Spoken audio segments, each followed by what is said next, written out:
Hola, buenos días. Bienvenidos a todos a esta sesión, a esta ¿cómo se llama? Conferencia de charlas cortas. Empezamos por la primera charla a cargo del doctor Rómulo Katsu Loyaiza del Hospital San Clínico San Carlos, con el nombre de nefritis lúpica, nuestra experiencia en los últimos 20 años. Buenos días. Como todos sabemos, la nefritis lúpica es una de las complicaciones que mayor morbimortalidad genera en los pacientes con lupus eritematoso sistémico. Entre un 20 y un 60% de estos pacientes desarrollan nefritis lúpica y hasta un 20 a 40% avanzan hasta enfermedad renal crónica terminal. El objetivo de este estudio es analizar las características clínicas de los pacientes con nefritis lúpica en nuestro centro en los últimos 20 años y su evolución.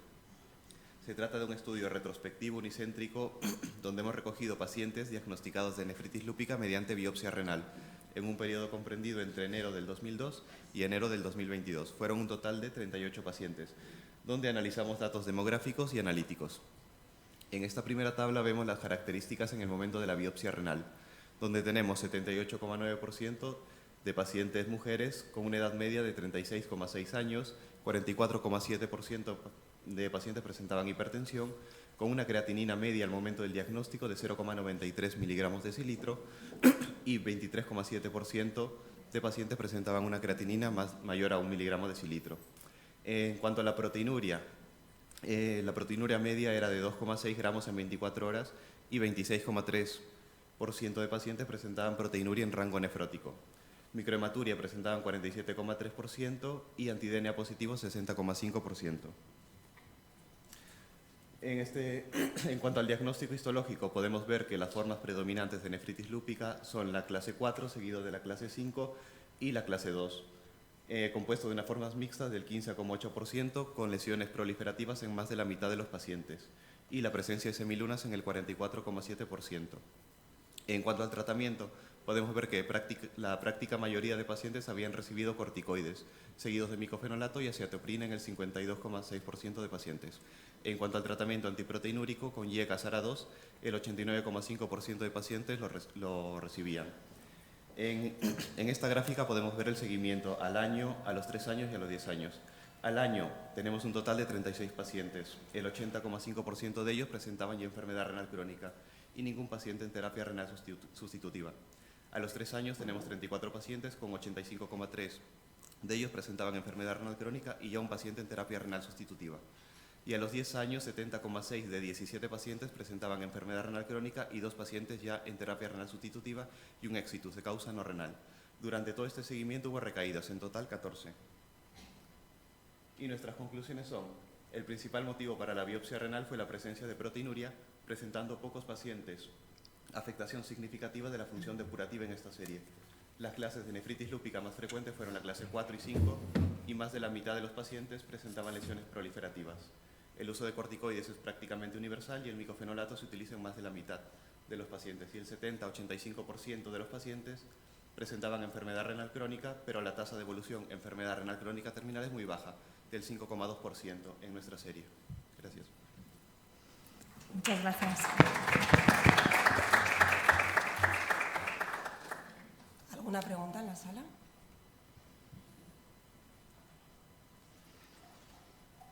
Yo quería preguntarte, aunque sé que los datos, los últimos que habéis recogido son del 2022 y el belimumab se utiliza pues, relativamente desde hace poco, si tenéis algún paciente que habéis utilizado el belimumab y en qué circunstancias se lo ponéis a todos los que tienen una 3, 4, solamente a casos que creéis que van a ir mal, refractarios o que han tenido recaídas.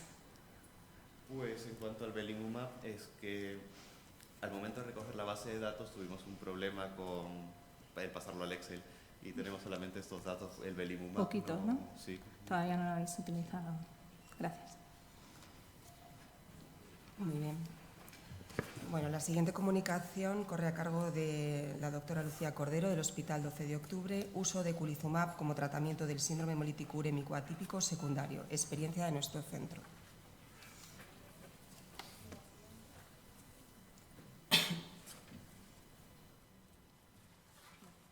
Bueno, buenos días.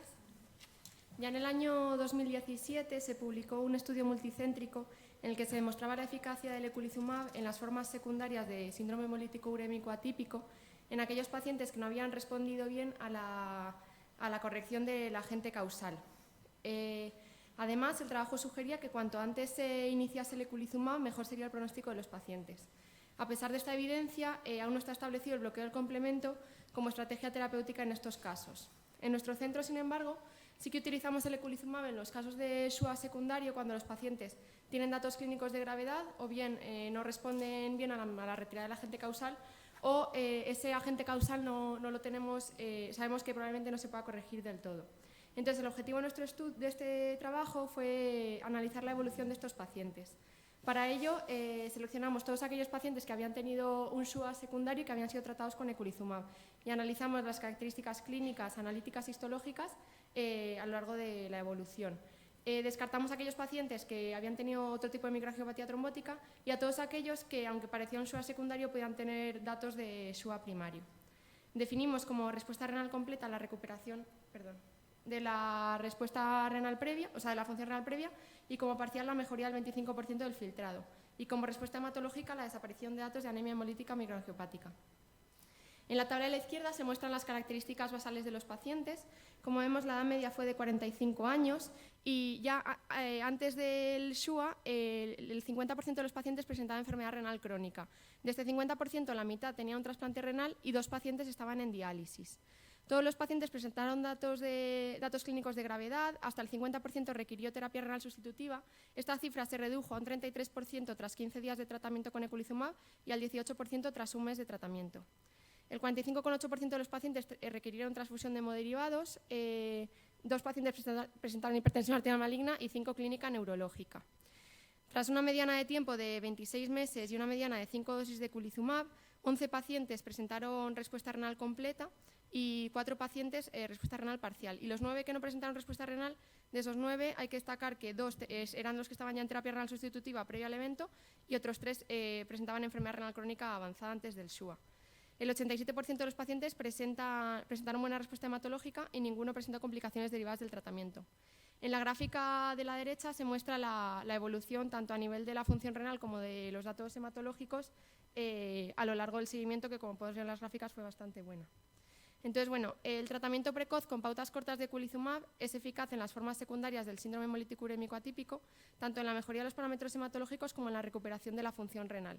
A pesar del coste del fármaco, que pensamos que probablemente sea lo que haga que no se utilice tanto en estos casos, dado que disminuye los requerimientos de terapia renal sustitutiva y favorece una rápida recuperación clínica, podría suponer una opción terapéutica económicamente rentable. Y nuestra idea es continuar este estudio comparando estos datos con una cohorte control de pacientes de nuestro centro con SUA secundario que no recibieron tratamiento con eculizumab para confirmar nuestra hipótesis. Muy bien, muchas gracias. ¿Alguna pregunta en la sala? Yo quería preguntarte, ¿en qué momento decidí suspender el fármaco? Normalmente es muy variable, pero generalmente cuando el paciente ya presenta datos de resolución de la microangiopatía trombótica, fundamentalmente hematológicos, y vemos que la función renal ya se ha estabilizado, ya ahí más o menos lo retiramos. Y las dosis suelen ser, como pone ahí, la mediana fue de 5, pero es la que es bastante... Lo iniciamos muy pronto y es verdad que con poquitas dosis conseguimos mejoría. Muy bien. Doctora Pato.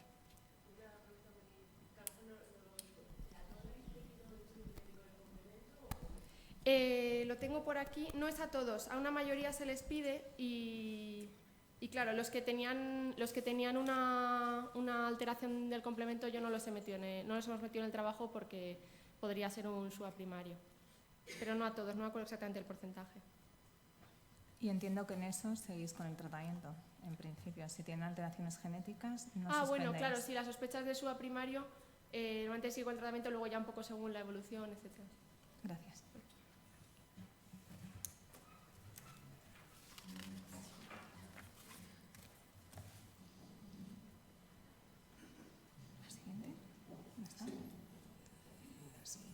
Las unidades cardiorrenales.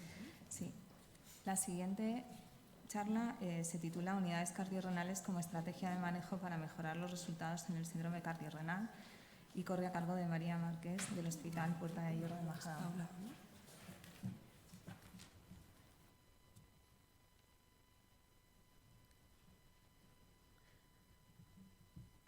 Sí, ahora disculpe. Vale. El manejo del síndrome cardiorrenal supone habitualmente un reto en la práctica clínica diaria. El peso creciente de esta entidad ha impulsado la creación de unidades cardiorrenales destinadas a proporcionar un enfoque multidisciplinar que mejore la posibilidad de recuperación de órganos y pacientes. En este trabajo describimos los primeros resultados de la creación de una unidad cardiorrenal en un hospital de alta complejidad. Se trata de un estudio observacional en el que se han incluido aquellos pacientes que tuvieron seguimiento en nuestra unidad cardiorrenal, formada por nefrólogos, cardiólogos y enfermería especializada. La función cardíaca y renal y el estado de volemia fueron evaluados mediante ecocardiografía convencional y VScan, filtrado glomerular mediante CK de EPI, NT-proBNP y bioimpedancia. Ay, perdón. Es que no sé qué pasa con esto. Perdone.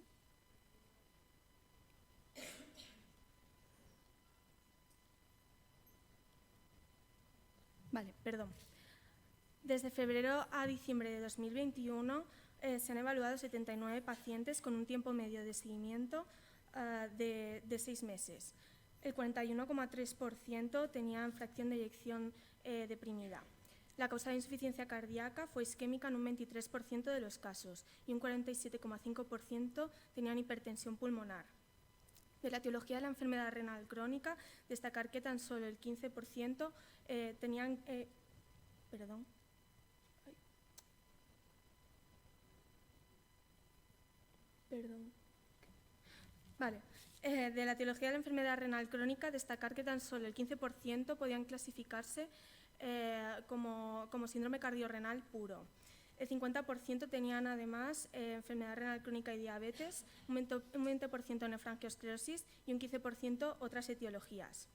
El manejo integral cardiorrenal consistió en el inicio o ajuste de fármacos con protección cardiorrenal, como ISGLT2 en un 42% de los casos, inhibidores del sistema renina-angiotensina en un 25% de los casos y antagonistas del receptor de la aldosterona en un 4,8% de los casos. Se ajustó tratamiento depresivo en un 83% de los pacientes y además se inició estudio para inclusión en terapia sustitutiva renal en 23 pacientes, de los cuales finalmente la iniciaron 7. Como podéis observar, el filtrado glomerular, el ratio albúmina-creatinina en orina y el proBNP fueron similares al inicio y final del seguimiento. El ratio de hospitalización fue de 0,72 hospitalizaciones año. Se inició terapia sustitutiva renal en 7 pacientes y fallecieron el 7,8% de los pacientes. 27 pacientes finalizaron seguimiento en nuestra unidad, 8 fueron dados de alta a consultas externas, 7 iniciaron terapia sustitutiva renal y 4 fue porque cambiaron de centro hospitalario. Jope, perdón, es que no sé qué pasa con esto. Perdón, es que... Vale, perdón. Concluimos que el abordaje coordinado del síndrome cardiorrenal ha sido útil para definir mejor la enfermedad renal en el síndrome cardiorrenal, para optimizar la terapia farmacológica destinada a la protección cardiorrenal a medio y largo plazo y para implementar terapias avanzadas para el manejo de volumen en pacientes con resistencia diurética. Gracias.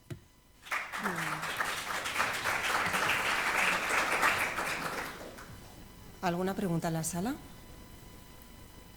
Doctor Cigarral.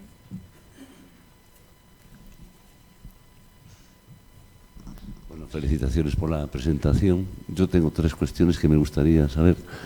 Y es, ¿vosotros no utilizáis el marcador LCA125 como marcador de congestión y demás, o no?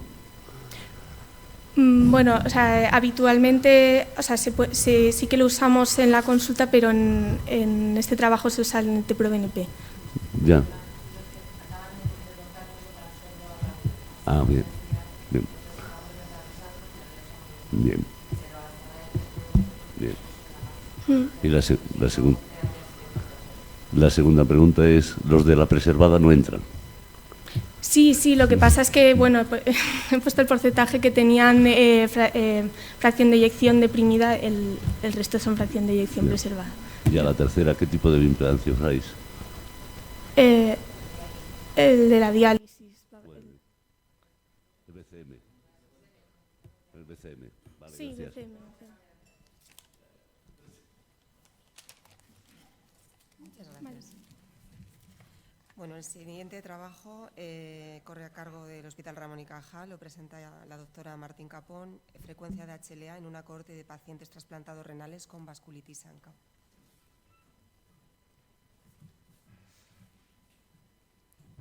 Gracias. Las vasculitis ANCA son un grupo de enfermedades que cada vez está cobrando más importancia en nuestra población, ya que hasta el 50% de los pacientes con este diagnóstico que debutan con insuficiencia renal van a llegar a requerir el inicio de diálisis. En los últimos años se ha establecido una posible asociación genética entre diversos locus del HLA y el desarrollo de vasculitis ANCA, aunque la frecuencia de esta predisposición genética no se encuentra bien registrada en todas las poblaciones. Por ello quisimos analizar mediante este estudio observacional y retrospectivo la incidencia de locus HLA más frecuentes en nuestra población con vasculitis ANCA. Dado que la determinación del HLA no se realiza de forma sistemática en todos nuestros pacientes con vasculitis, seleccionamos aquellos pacientes con un diagnóstico confirmado que habían sido incluidos en la lista de espera de trasplante renal y de los que disponíamos el tipaje HLA. Seleccionamos un total de 14 pacientes de nuestra lista de espera de trasplante renal e hicimos una comparación de los HLA más frecuentes que identificamos en nuestra población con la frecuencia esperada de estos mismos HLA en la población general, datos que obtuvimos de la base de datos Allele FrequencyNet Database. Los HLA más frecuentes que encontramos fueron el HLA B51, con una frecuencia del 42,8% en nuestra población, que fue una diferencia estadísticamente significativa respecto a la frecuencia del HLA B51, que fue del 15% en la población española. Además, el haplotipo DRB104, que corresponde al DR4, en asociación con el DQB10302, que corresponde al DQ8, se encontró con una frecuencia del 57,1% y que también fue una diferencia estadísticamente significativa respecto a su frecuencia en la población española, que fue del 22%. Por tanto, los haplotipos HLA-B51 y DR4 en asociación con el DQ8 fueron los haplotipos que encontramos con más frecuencia en nuestra población de trasplantados renales por vasculitis ANCA en comparación con la frecuencia en la población general. Esto podría traducir una posible predisposición genética de estos alelos para el desarrollo de las vasculitis, aunque es verdad que el pequeño tamaño muestral de nuestro estudio y el sesgo de que solo utilizamos pacientes trasplantados renales no permitan establecer conclusiones definitivas. Gracias.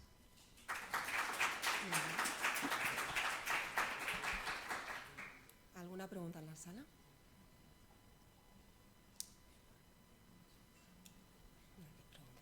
Yo quería preguntarte, ¿todos son PAM, microscópicas o había alguna poliangitis granulomatosa? ¿Lo habéis mirado? Sí, teníamos tanto PR3 Todo. como MPO.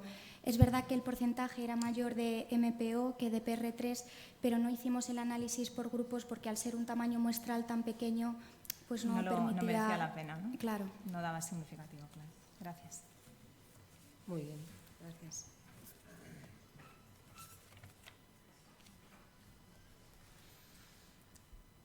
La siguiente ponencia se titula Progresión del porcentaje de sarcopenia en un año en pacientes con enfermedad renal crónica avanzada del Hospital Universitario La Princesa por Ángel Nogueira Pérez.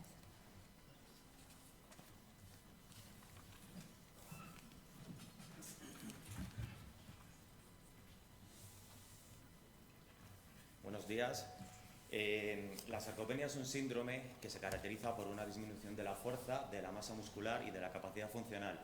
Va a estar muy presente en patologías con un componente inflamatorio y la enfermedad renal pues va a ser una de ellas. El tiempo va a jugar un papel importante en la progresión de la sarcopenia. Como vimos ayer, se considera como un síndrome geriátrico y actualmente a la enfermedad renal se le considera una patología pediátrica. Luego, la sarcopenia pues, va a jugar un papel importante en nuestros pacientes. El objetivo de este estudio pues, fue estudiar la prevalencia de sarcopenia en un periodo de tiempo de 1 año en un grupo de pacientes de nuestra consulta de nefronutrición del Hospital de la Princesa. Fueron 225 pacientes, empleamos los criterios del Grupo Europeo de Trabajo de Sarcopenia del 2019, valoramos la fuerza muscular con dinamometría, la masa muscular con bioimpedancia monofrecuencia y la capacidad funcional con el test de los 4 metros. De los 225 pacientes, el grupo mayoritario eran los hombres, en un 65,8%. La media de edad fue mayor en las mujeres, aunque esta diferencia no fue significativa con los hombres. Abajo veríamos la media de edad entre los grupos de sarcopenia y no sarcopenia, siendo mayores los pacientes sarcopénicos. Y en el lado vuestro derecho, pues verías la evolución de la sarcopenia, del porcentaje de la sarcopenia al año. Vemos cómo tanto los pacientes dinapénicos como los que confirmábamos sarcopenia o los que presentaban sarcopenia severa, pues al año aumentaba ese porcentaje. El grupo de las mujeres fue el que más porcentaje de sarcopenia presentó y esa evolución al año pues también fueron en las que más aumentó. Lo que tuvimos claro es que de los pacientes que empeoraron del basal al año, el 80% eran sedentarios y de esos aproximadamente un 73,3% no realizaban o habían dejado de realizar ejercicio físico o de tener una vida activa. Los que mejoraron al año, que fueron del 23,6%, fueron aquellos que incrementaron o incluyeron el ejercicio físico dentro de su forma de vida. Como conclusiones, pues el porcentaje de pacientes con sarcopenia aumentó al año. La edad y el sexo femenino presentaron una mayor tendencia a presentarla, el inicio o el incremento de la actividad física tuvo un efecto en la disminución del porcentaje de pacientes con sarcopenia y el sedentarismo o el abandono del hábito de una vida activa pues favoreció la aparición de sarcopenia. No lo he puesto aquí, pero también el estado nutricional o el estado inflamatorio también influyó en esa aparición de la sarcopenia y lo que nos llamó la atención es que el tiempo en el tiempo en enfermedad renal crónica de evolución pues tampoco tuvo un efecto en el porcentaje de sarcopenia. Y llegamos a la conclusión que aquellos pacientes que ya llevan con nosotros un tiempo en consulta, como ya habíamos podido intervenir, darles recomendaciones de nutrición y de ejercicio físico, pues esos pacientes, a pesar de que la teoría nos hace pensar de que aumentaría ese porcentaje de sarcopenia, pues en nuestro caso no fue. Muchas gracias.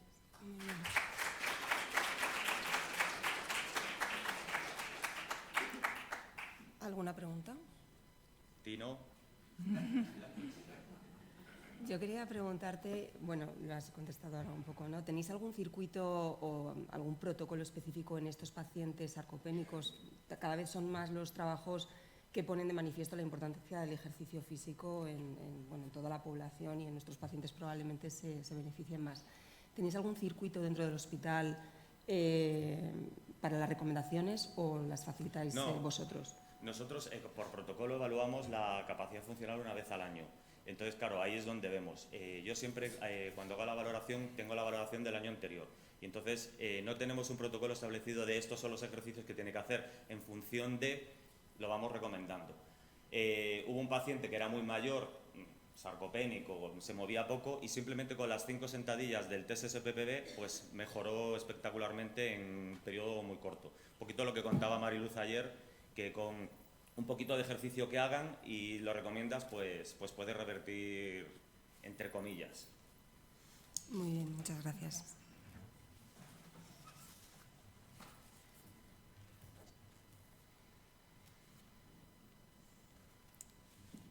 La siguiente comunicación la va a realizar la doctora Alejandra Cortiñas del Hospital Universitario La Princesa, la excreción fraccional de calcio como parámetro para discriminar una necrosis tubular de un fracaso renal agudo funcional.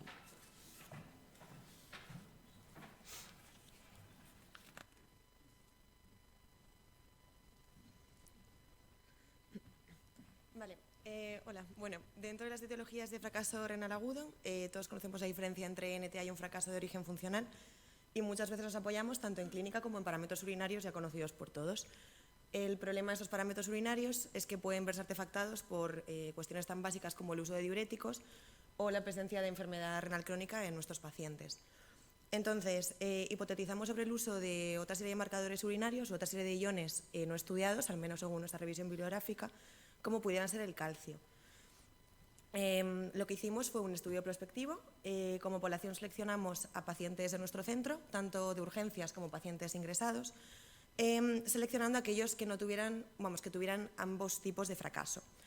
Se analizan de forma basal variables epidemiológicas, variables analíticas plasmáticas y urinarias, si estaban recibiendo no tratamiento diurético, etiología del fracaso, etc., con el objetivo principal de valorar si el calcio en orina pudiera ser de utilidad como marcador de fracaso renal de alguna o de ambas estas etiologías.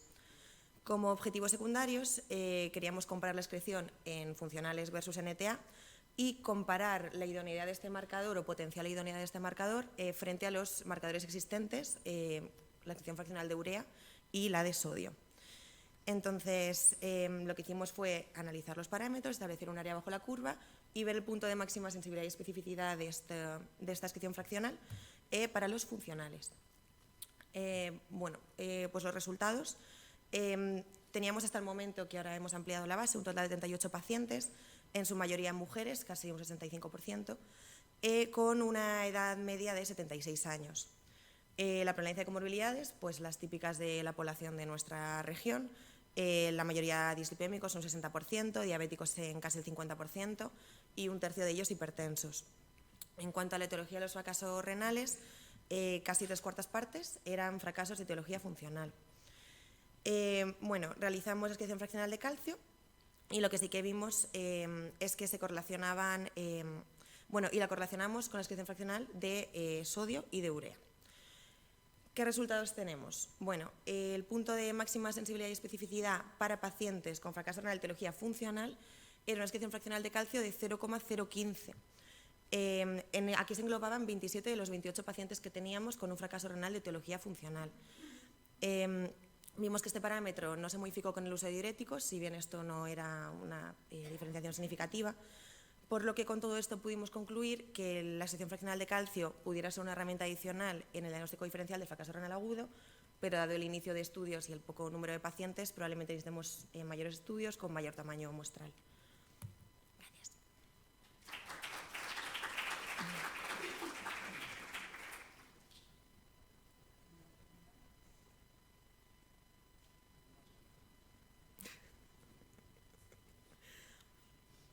Muchas gracias por la presentación. La verdad es que el estudio está muy bien.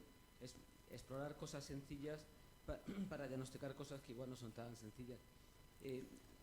Cuando os habéis encontrado alguna discordancia que en función de la excreción fraccional de sodio sí que era una NTA, digamos, pero por la excreción fraccional de calcio no, ¿habéis analizado por qué hay esas discordancias en casos puntuales? Todavía no lo hemos analizado, la verdad.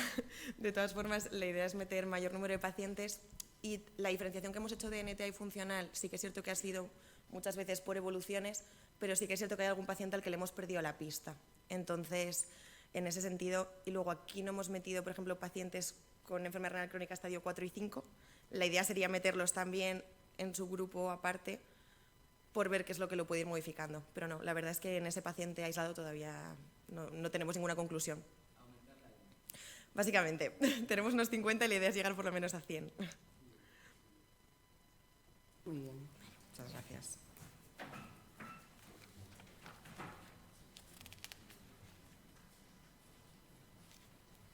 La siguiente charla se titula Gravedad del fracaso renal agudo durante un episodio de endocarditis. Es un proyecto independiente de mortalidad del Hospital Universitario La Princesa por Tatiana Niño.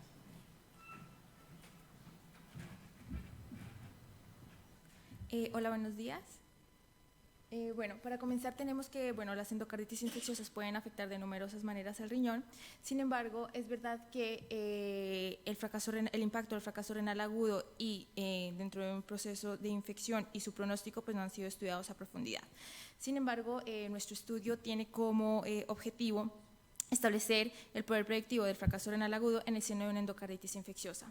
Entonces realizamos un estudio retrospectivo unicéntrico, recogiendo datos desde el año 2015 al 2021, en donde se incluyeron 92 pacientes con diagnóstico de endocarditis infecciosa. En cuanto a las variables basales que empezamos a recoger, encontrábamos las comorbilidades, encontramos la válvula más afectada y el tratamiento. En cuanto a la situación infecciosa, nos enfocamos más en la parte de presencia de embolismos, hemocultivos positivos, el microorganismo asociado a la endocarditis, la función renal y los parámetros inflamatorios. Nuestro objetivo es determinar el impacto de la función renal sobre la mortalidad durante el ingreso por endocarditis infecciosa.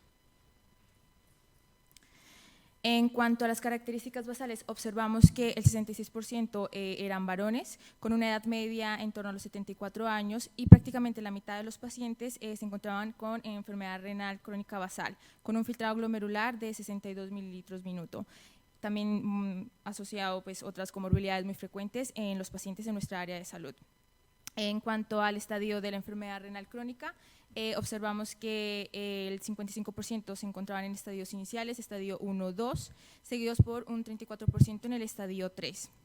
Durante el ingreso, observamos que el 91%, que fue prácticamente la totalidad de los pacientes, presentaron un fracaso renal agudo y prácticamente se dividieron en partes iguales entre la severidad de los 3 tipos de severidad de la KIN, siendo un 43% para el KIN 1. En cuanto a las características de la endocarditis, observamos, bueno, la válvula más afectada, la aórtica seguida de la mitral, el microorganismo más frecuente, los cocos gram positivos, y observamos que casi la mitad de los pacientes presentaron al menos una complicación sistémica. En cuanto a los factores asociados a fallecer, pues durante el ingreso observamos que el 54% de los pacientes fallecían y los factores asociados estaban relacionados a enfermedad renal crónica, a un deterioro del filtrado glomerular basal, a una creatinina pico al ingreso y otras comorbilidades asociadas como por ejemplo insuficiencia cardíaca, enfermedad vascular periférica, el desarrollo del fracaso renal agudo y la severidad del mismo. Así que realizamos un modelo multivariante ajustado a las variables significativas en el univariante con las variables de confusión y determinamos, o bueno, el modelo determinó que efectivamente la creatinina pico se asoció de manera independiente a la mortalidad, multiplicando 2.3 veces el riesgo de fallecer por cada miligramo por decilitro de creatinina. Por lo tanto, concluimos que el desarrollo del fracaso renal en el seno de una endocarditis es muy frecuente y su gravedad se asocia independientemente con el pronóstico vital a corto plazo. Gracias.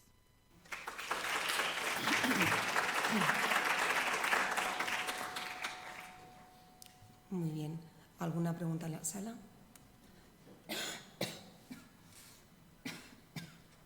Yo te quería preguntar si el LACLIN al final se resolvió o si habéis mirado parámetros un poquito después del alta. Bueno, sí que recogimos ciertos datos, pero no los incluimos en el estudio. Pero la mayoría de los pacientes sí que iban obviamente por el proceso inflamatorio y por todas las comorbilidades, iban a UCI y la verdad sí… los que fallecieron tenían más insuficiencia sí, claro, renal y no respondieron al tratamiento. No respondieron al tratamiento, casi que fue el 54%. Claro, gracias. Patrón.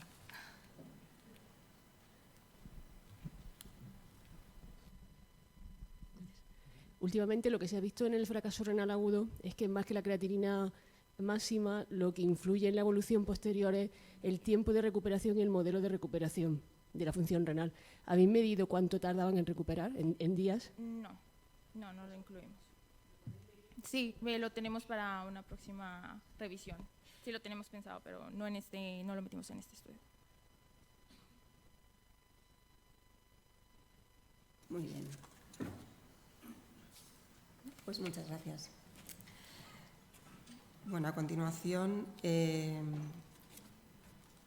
el Hospital Universitario de la Princesa presentará el trabajo Prevalencia de esteatosis hepática medida por bioimpedancia multifrecuencia en pacientes con enfermedad renal crónica y lo presentará la doctora Guillermina Barril.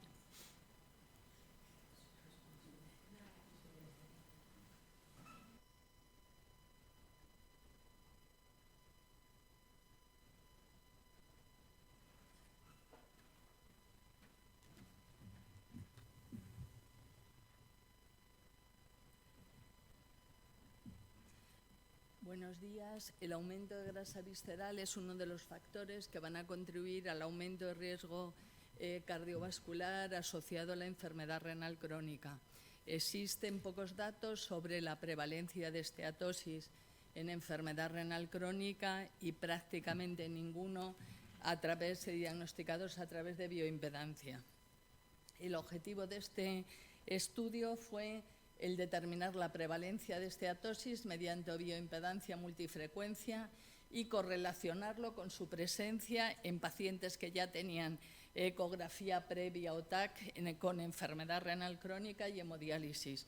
Ya desde aquí digo que las ecografías Eran retrospectivas, con lo cual no eran específicas para ver si había esteatosis o no.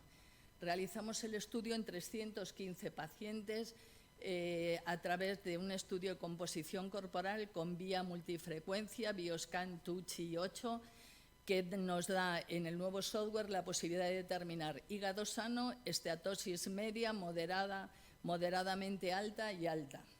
Valoramos correlación con los estudios ecográficos, como ya hemos dicho, viendo coincidencia con el diagnóstico, y obtuvimos también datos en 11 pacientes sin enfermedad renal crónica con esteatosis hepática, sí diagnosticada por ecografía. Medimos prevalencia de esteatosis global en ERCA y en hemodiálisis y correlacionamos con enzimas hepáticas, MIS, índice de cintura-talla, masa grasa e índice de masa corporal. El 52% de los pacientes estaban en hemodiálisis, la edad media en hemodiálisis era significativamente menor, 69 frente a 72 años, y un 67% eran hombres. Aquí tenemos los datos. Nos llamó mucho la atención que en conjunto nos salía hígado sano globalmente en el 39%, redondeando un 35% en ERCA y un 40% en hemodiálisis, lo cual nos daba una alta tasa de esteatosis en cualquiera de los rangos. Sí es verdad que cabe destacar que esteatosis elevada en pacientes que no estaban diagnosticados previamente, en conjunto nos daba más de un 20%. Unimos global con leve, que puede ser difícil el hacer la diferencia, y nos daba un 47,7% en global de esteatosis frente a un 52,3% hígado sano. No encontramos diferencias significativas entre los valores, la media de valores de enzimas hepáticas entre hígado sano y esteatosis a nivel global. Establecimos la coincidencia entre ecografía o TAC retrospectivamente con un factor predictivo positivo de un 64% y negativo de un 70%. Establecimos y vimos, dividiendo en esteatosis sí o no, que había diferencias significativas con mayor media en los de esteatosis de edad, peso, BMI, porcentaje de masa grasa, pliegue tricipital, cintura, índice de cintura-talla y proteína C reactiva, y disminuida, es que ha salido movida la flecha, en el agua corporal total y en el porcentaje de masa muscular.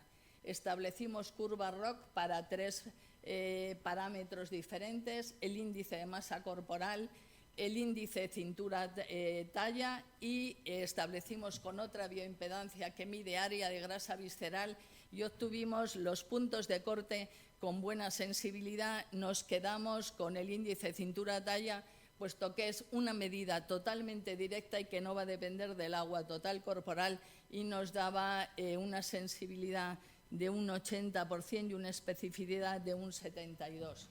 Como conclusiones, parece que hay una elevada prevalencia de esteatosis hepática por bioimpedancia en pacientes con enfermedad renal crónica, mayor en enfermedad renal crónica avanzada que en hemodiálisis, probablemente porque tienen mayor edad y porque la hemodiálisis no deja de ser una terapia renal sustitutiva con gasto energético aumentado.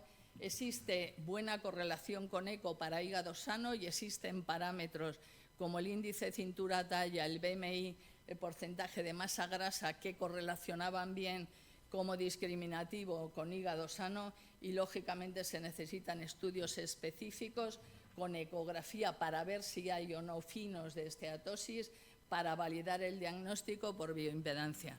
Muchas gracias.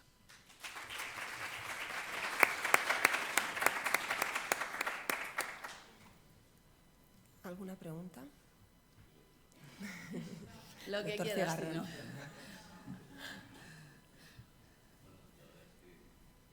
Espectacular, sinceramente espectacular. Yo vamos, sabes que nosotros también estamos trabajando en la misma línea. Yo creo que la ecografía no nos va a dar ningún valor, porque nos falta el tema tisular, que quizá el FibroScan sí que nos lo podría dar. De todas formas, hay una alternativa, y es que el cociente GOT plaquetas se correlaciona con el FibroScan. Con lo cual, en estos pacientes podríamos... Lo que pasa es que el fibroscan yo creo que te va a dar más fibrosis que esteatosis. De hecho, claro, pacientes que estaban tratados con virus C y que tenían una hepatopatía ya de base y que se les ha tratado, yo se lo he hecho y no da nada, con lo cual lo que va a medir fundamentalmente va a ser grasa. Y 11 pacientes que tenían esteatosis, 11 pacientes que tenían esteatosis por ecografía, en el 91% ha dado esteatosis la vía, con lo cual sí, yo creo que sí lo puede dar, y ahí vamos a irnos a pacientes claro, que tengan esteatosis hepática de larga evolución y definida, y yo creo que las discordancias pueden ser en el intermedio, en claro, el leve moderado, que de alguna forma no deja de ser una fórmula que ya está establecida a partir de una serie de cosas por inteligencia artificial, pero que no va a ser, el eco no va a ser tan discriminativo, claro. Si la hay, si es sano, pero los intermedios, pues es que ahí estamos, ¿no? Pues ahora estamos con el tema de los GLP-1 en la reducción de la esteatosis, del grado de esteatosis, que eso ya se empieza a vislumbrar, ¿eh? Está claro. Cambian de 4 a 3 en muy poco tiempo. Bueno, muchas gracias. Nada. Enhorabuena.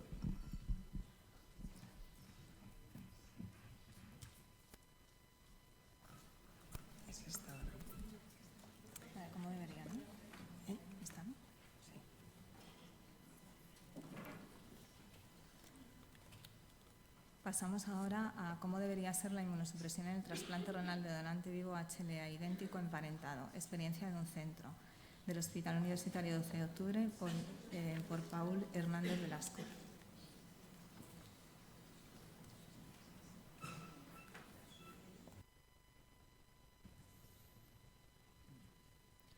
Bueno, muchas gracias. En primer lugar, quería comenzar con una breve introducción por el papel fundamental del complejo principal de histocompatibilidad en la respuesta inmunitaria y en general en la respuesta inmunitaria al trasplante renal. Sabemos que los receptores de trasplante renal de donante vivo emparentado HLA idéntico se asocian con una mayor supervivencia del injerto y con un menor riesgo de rechazo agudo, lo que ha llevado a explorar distintos regímenes de inmunosupresión, tanto minimizando la inducción como minimizando posteriormente la inmunosupresión en el seguimiento. Sin embargo, se desconoce cuál es el régimen de inmunosupresión idóneo en estos pacientes. Por ello hemos diseñado un estudio unicéntrico descriptivo en nuestro centro de todos los receptores de trasplante renal de donante vivo HLA idéntico emparentado entre los años 2009 y 2021.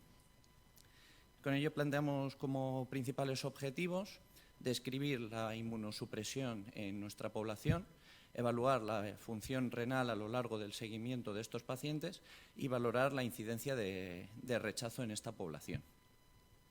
Recogimos un total de 14 pacientes a los que se les siguió durante un periodo medio de unos 6 años, unos 75 meses. Como puede observar en la tabla, la causa principal de enfermedad renal crónica en nuestra población fue la causa glomerular, que afectó al 50%, la etiología glomerular, que afectó al 50% de nuestra población. La inmunosupresión se planteó de inicio, de inducción, principalmente con esteroides, con inhibidores de la calcineurina y con micofenolato, a la que se asoció baxilizumab en un total de 8 pacientes y timoglobulina a un paciente que tenía un PRA virtual mayor del 98%. Con respecto a la minimización de inmunosupresión a lo largo del seguimiento, se pudo retirar el antimetabolito en un total de 10 pacientes, se pudo modificar la inmunosupresión retirando el inhibidor de la calcineurina y modificando también el antimetabolito y sustituyendo por un inhibitor en un total de 4 pacientes, y se pudo retirar los esteroides en un total de 6 pacientes. Al finalizar el seguimiento, la mediana de filtrado glomerular fue de 48 mililitros minuto, destacando que un total de 4 pacientes mantenían un filtrado glomerular por encima de 60 y solo registramos un episodio de pérdida del injerto en un paciente al que se atribuyó a glomerulopatía del injerto. Como observan, la inmunosupresión al finalizar el seguimiento, un total de 4 pacientes mantenían triple terapia estándar y en el resto se habían hecho distintas pautas de minimización de la inmunosupresión.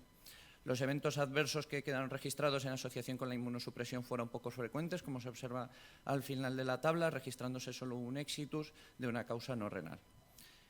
Podemos concluir, por tanto, que la minimización de la inmunosupresión en este grupo poblacional es una opción segura y eficaz en el manejo de estos pacientes. Muchas gracias.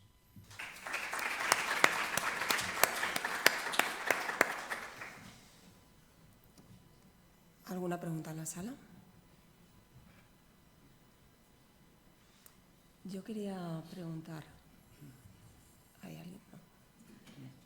Los pacientes que habéis mantenido en triple terapia, ¿por qué se han mantenido en triple terapia? ¿Eran pacientes hiperinmunizados?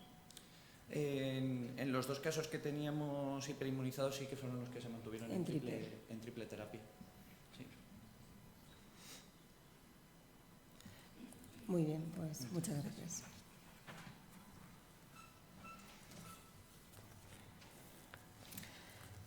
La siguiente comunicación se titula Trasplante renal y gamapatía monoclonal de significado incierto, análisis descriptivo de nuestro centro del Hospital 12 de Octubre. Presentará la doctora González García.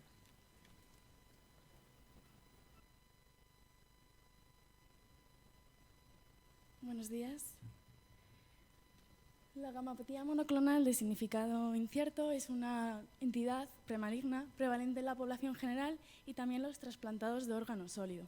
Se desconoce la evolución de esta entidad en los trasplantados renales. El objetivo de nuestro estudio fue analizar la evolución hematológica de esta GMSI en los trasplantados renales, diferenciando entre el momento de aparición de la paraproteína previa y posterior al trasplante renal. Para ello hicimos un estudio retrospectivo de una cohorte de pacientes trasplantados renales de nuestro hospital diagnosticados de esta gamapatía monoclonal de significado incierto entre 1996 y 2020. Analizamos las características basales del trasplante renal y la evolución hematológica de la gamapatía. Y se realizó un análisis comparativo entre, como ya hemos dicho, entre el momento de aparición de la gamapatía. Vale, bueno, pues perfecto. Vale, perdón. En cuanto a las características, es que no veo nada. Bueno, perdón. Se incluyó un total de 51 pacientes, 28 de ellos pertenecientes al grupo con gamapatía previamente al trasplante y 23 de ellos pertenecientes al grupo con gamapatía posterior al trasplante. Principalmente fueron varones, en torno a un 63%, con patología glomerular como primera causa de enfermedad renal crónica, y con un alto porcentaje de hipertensos, hasta un 90%, y diabéticos, hasta un tercio de ellos.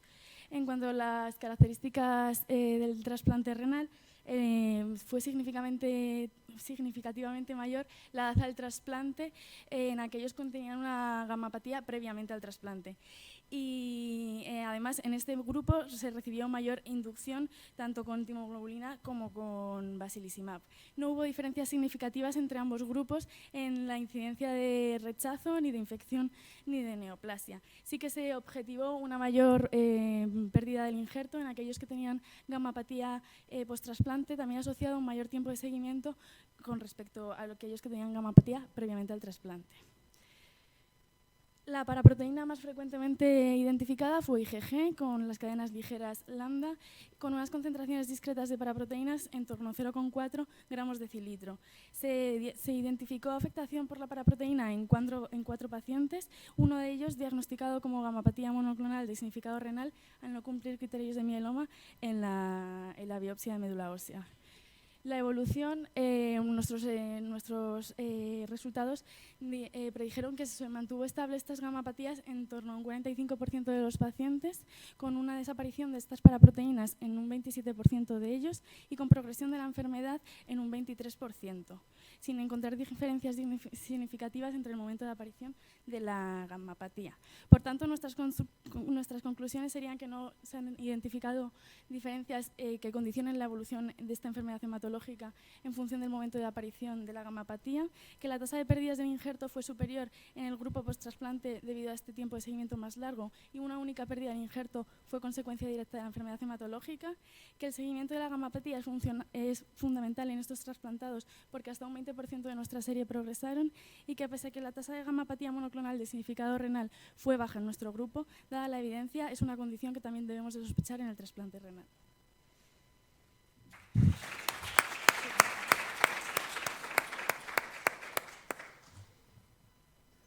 ¿Alguna pregunta en la sala?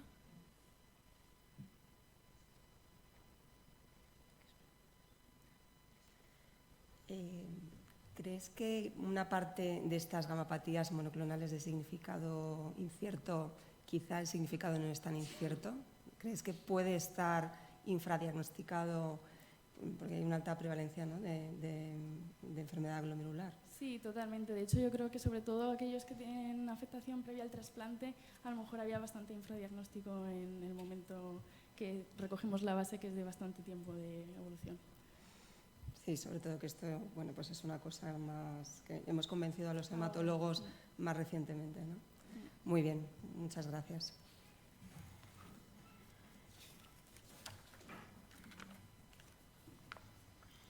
La siguiente charla es complicaciones asociadas a la diabetes esteroidea en una cohorte de pacientes trasplantados renales, del Hospital Clínico San Carlos, por Rómulo Loaiza López.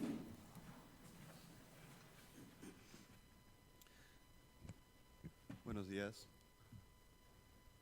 Como introducción, existe controversia en el impacto clínico y analítico de la diabetes esteroidea transitoria en los pacientes trasplantados renales.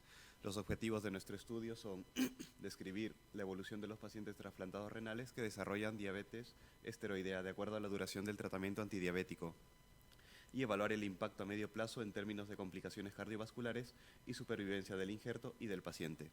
Para ello realizamos un análisis retrospectivo descriptivo de pacientes trasplantados renales que desarrollan diabetes esteroidea. Recogimos pacientes en un periodo de tiempo de enero del 2010 a diciembre del 2020, donde analizamos datos demográficos, tratamiento antidiabético, tratamiento inmunosupresor y datos analíticos, y evaluamos la incidencia de complicaciones cardiovasculares, nefropatía diabética del injerto y supervivencia tanto del injerto como del paciente. En esta primera tabla tenemos las características basales, tanto clínicas y analíticas, de los pacientes con diabetes esteroidea. Fue un total de 145 pacientes con un tiempo de seguimiento de 106,46 meses, y los dividimos en dos grupos, en diabetes esteroidea transitoria y permanente, de acuerdo a si mantenían o no el tratamiento antidiabético al año, donde no vemos diferencias entre estos dos grupos. En esta segunda tabla vemos la evolución tras el diagnóstico, donde sí podemos objetivar que el tratamiento inicial con insulina fue mucho más frecuente en el grupo de diabetes esteroidea transitoria, así como el tratamiento inicial con antidiabéticos orales fue más frecuente en el grupo de diabetes esteroidea permanente. La suspensión de prednisona fue más frecuente en el grupo de diabetes esteroidea transitoria, aunque sin significación estadística. Y en cuanto al tratamiento inmunosupresor, uso de estatinas o bloqueantes del RAS, no objetivamos diferencias estadísticamente significativas. En esta última tabla vemos los resultados tras el seguimiento, donde objetivamos mayores complicaciones cardiovasculares en el grupo de diabetes esteroidea permanente, aunque sin llegar a la significación estadística. Pero sí, la función renal a los 5 años es peor en el grupo de diabetes esteroidea permanente, así como la proteinuria a los 5 años, que es más alta en este grupo de pacientes. En esta gráfica vemos la progresión de la función renal. Los pacientes con diabetes esteroidea transitoria están de color azul y vemos que a lo largo del seguimiento tienen tasas de filtrado glomerular más altas que el otro grupo. Y nuestras conclusiones son: el mantenimiento de esteroides podría favorecer la persistencia de diabetes esteroidea en el paciente trasplantado renal, y se objetivaron más complicaciones cardiovasculares en el grupo de diabetes persistente frente a la diabetes transitoria, pero sin significación estadística. Y la diabetes esteroidea persistente podría favorecer una peor función renal y mayor proteinuria a largo plazo. Gracias.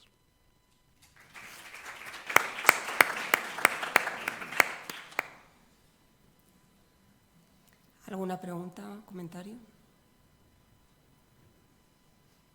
Yo quería preguntarte, en la diabetes permanente, en la que continúa a partir del año, ¿la habéis correlacionado con el incremento de peso después del trasplante? Porque muchos engordan mucho, no se deshacen de ese peso y se quedan como una diabetes tipo 2, no tanto relacionada con los esteroides iniciales, quizá. En este trabajo no lo hemos analizado con el peso. Gracias. Muy bien. Y ahora es esto, ¿no? Eficacia clínica, ¿no? Sí. El siguiente trabajo se titula Eficacia clínica de la vacunación contra el SARS-CoV-2 en receptores de trasplante renal, impacto de los niveles bajos de anticuerpos en el riesgo de neumonía y muerte. Presenta al Hospital Clínico San Marcos. San Carlos. Y no eres rumbo.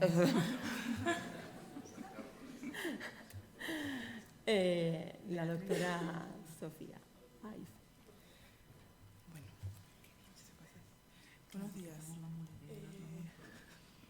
Existen en la actualidad muchos artículos ya que relatan la importancia de la respuesta humoral y la analizan también de la respuesta humoral después de la vacunación entre pacientes trasplantados renales.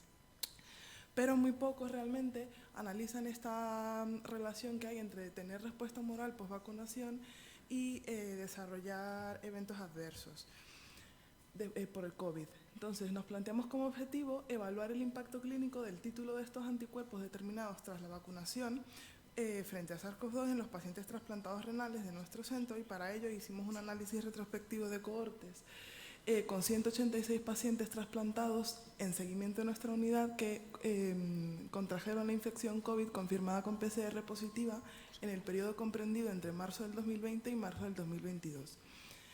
Estratificamos la muestra según título de anticuerpos en 3 rangos, de 0 a 20 unidades arbitrarias mililitro, de 20 a 100 y mayor a 100. Y en función de esta estratificación medimos los que evolucionan a neumonía o muerte. Como resultados, los resultados los presentamos según gráficos de supervivencia. Vemos que respecto a neumonía, los pacientes, los vemos en naranja en la línea superior, los pacientes que tienen un título mayor a 100 unidades arbitrarias mililitros de anticuerpos tipo IgG, prácticamente no desarrollan eventos, están casi libres de eventos de neumonía, en contraposición a los pacientes no vacunados que casi en un 60% desarrollan neumonía. Destacar en esta gráfica que, bueno, en rosa y en verde vemos los pacientes que, estando vacunados, obtienen un título de anticuerpos menor a 100, desarrollan eventos en casi paridad, muy similar porcentaje, en un 40%. Por otra parte, respecto a muerte, vimos que los pacientes vacunados con título mayor a 100 están totalmente libres de eventos, no se muere ninguno, y los pacientes no vacunados, tanto no vacunados como vacunados, pero con un título muy bajo, menor a 20, vemos como sí que tienen importante mortalidad, alrededor de un 20%. Realizamos un análisis de regresión logística univariante y multivariante en el que consideramos variables como datos demográficos de la población, tiempo de trasplante, parámetros analíticos como filtrado glomerular, etcétera, y variante del COVID en cuestión, y nos quisimos resaltar como relevante la vacunación con desarrollo de título de anticuerpo mayor a 20 y la minimización o suspensión de micofenolato de forma precoz en los primeros 5 días de evolución nos resultó un factor protector con un riesgo relativo de 0,1, y la diabetes mellitus, en contraparte, que eso ya sí que está descrito en otros artículos, resulta un factor relacionado con la mortalidad con un riesgo relativo de 3. Podemos concluir, por tanto, que en los pacientes de receptores de trasplante renal con títulos de anticuerpos frente al COVID mayor a 100 se objetiva una protección adecuada frente a neumonía y muerte. Los pacientes trasplantados renales con títulos menores a 20 vacunados tienen mayor riesgo de mortalidad similar a los no vacunados, y que la minimización o suspensión precoz de micofenolato es un factor protector de muerte por SARS-CoV-2 en los trasplantados renales. Muchas gracias.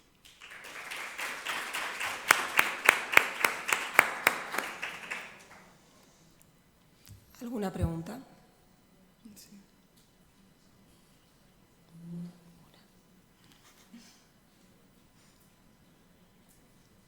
Hola, gracias. Y una pregunta, lo de la reacción al anticuerpo con primera vacuna, segunda, la tercera... El esquema completo, como el periodo va desde marzo del 2020 a marzo del 2022, las determinaciones que hicimos de anticuerpos son a partir de la segunda dosis, la mayoría, cuando tenían 2 dosis, que era el primer esquema aprobado en principio. Ya luego con tercera dosis, pues volvimos a determinar anticuerpos, porque cada paciente que va a una revisión de trasplante en nuestras consultas se lleva, aparte de la analítica, una determinación de anticuerpos. Entonces tenemos anticuerpos casi después de cada dosis. ¿Y habéis visto que ha subido la tasa de anticuerpos con las revacunaciones? Sí, ¿En esos que no tenían? En los que no tienen, sí. La tercera dosis casi me parece que nos dio casi en un 60-70% de la población trasplantada que repuntan anticuerpos. Los que no tenían.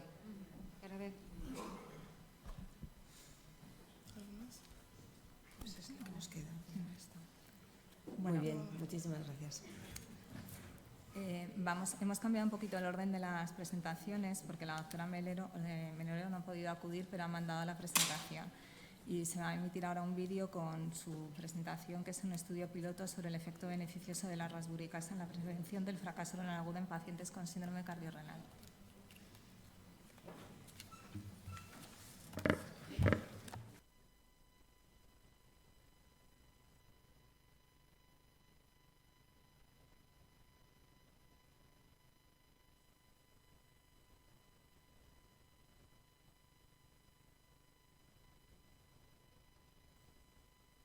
Los pequeños mamíferos tienen uricasa, una enzima que les permite finalizar el metabolismo de las purinas en alantoína, un metabolito soluble fácilmente excretable por la orina. Los humanos no tenemos uricasa, por lo que finalizamos el metabolismo de las purinas en ácido úrico. La rasburicasa es una enzima recombinante que cataliza el urato alantoína, por lo que se utiliza para el tratamiento del síndrome listis-tumoral. El síndrome cardiorrenal cursa con alteraciones similares al síndrome de listis-tumoral. Conocemos que la hiperuricemia aguda severa causa vasoconstricción, reducción del flujo sanguíneo renal, reducción del filtrado glomerular, activación del sistema renina-angiotensina, disfunción endotelial, reducción del óxido nítrico sintetasa, activación de las células de músculo liso vascular, por lo que se considera un factor independiente de AKI. Presentamos un estudio piloto en el que administramos rasburicasa a 23 pacientes con síndrome cardiorrenal y bioquímica compatible con síndrome listis-tumoral con cifras de ácido úrico superior a 9. Los primeros 9 pacientes recibieron una dosis de rasburicasa de 0,20 mg kilo y los 14 restantes una dosis fija de 6 mg.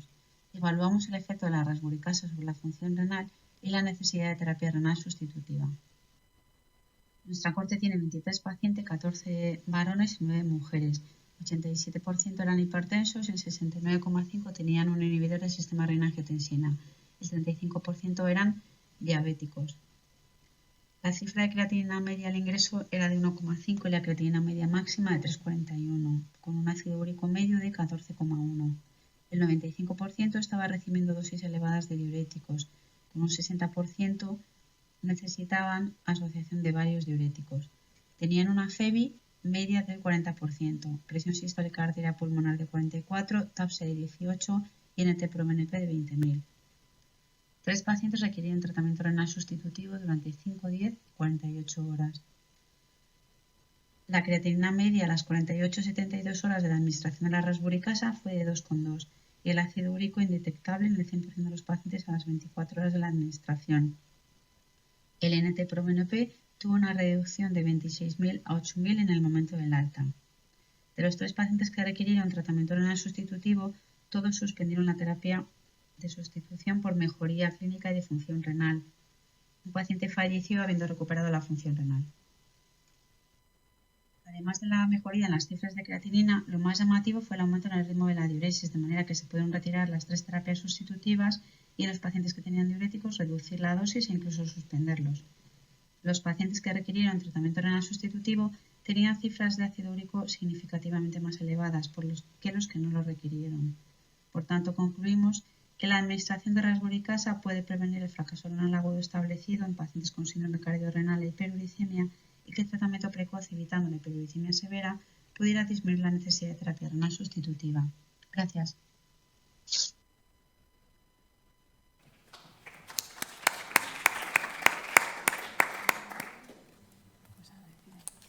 Muy bien, muchas gracias a todos. Damos por concluida esta sesión.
Buenos días a todos. Continuamos con la segunda jornada del Congreso de la SOMANE.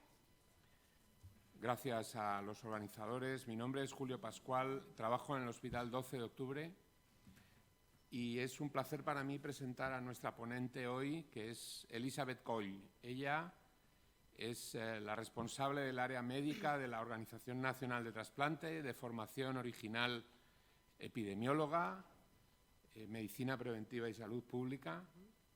Esto que cuando ella hizo la residencia estaba menos de moda que ahora, seguramente.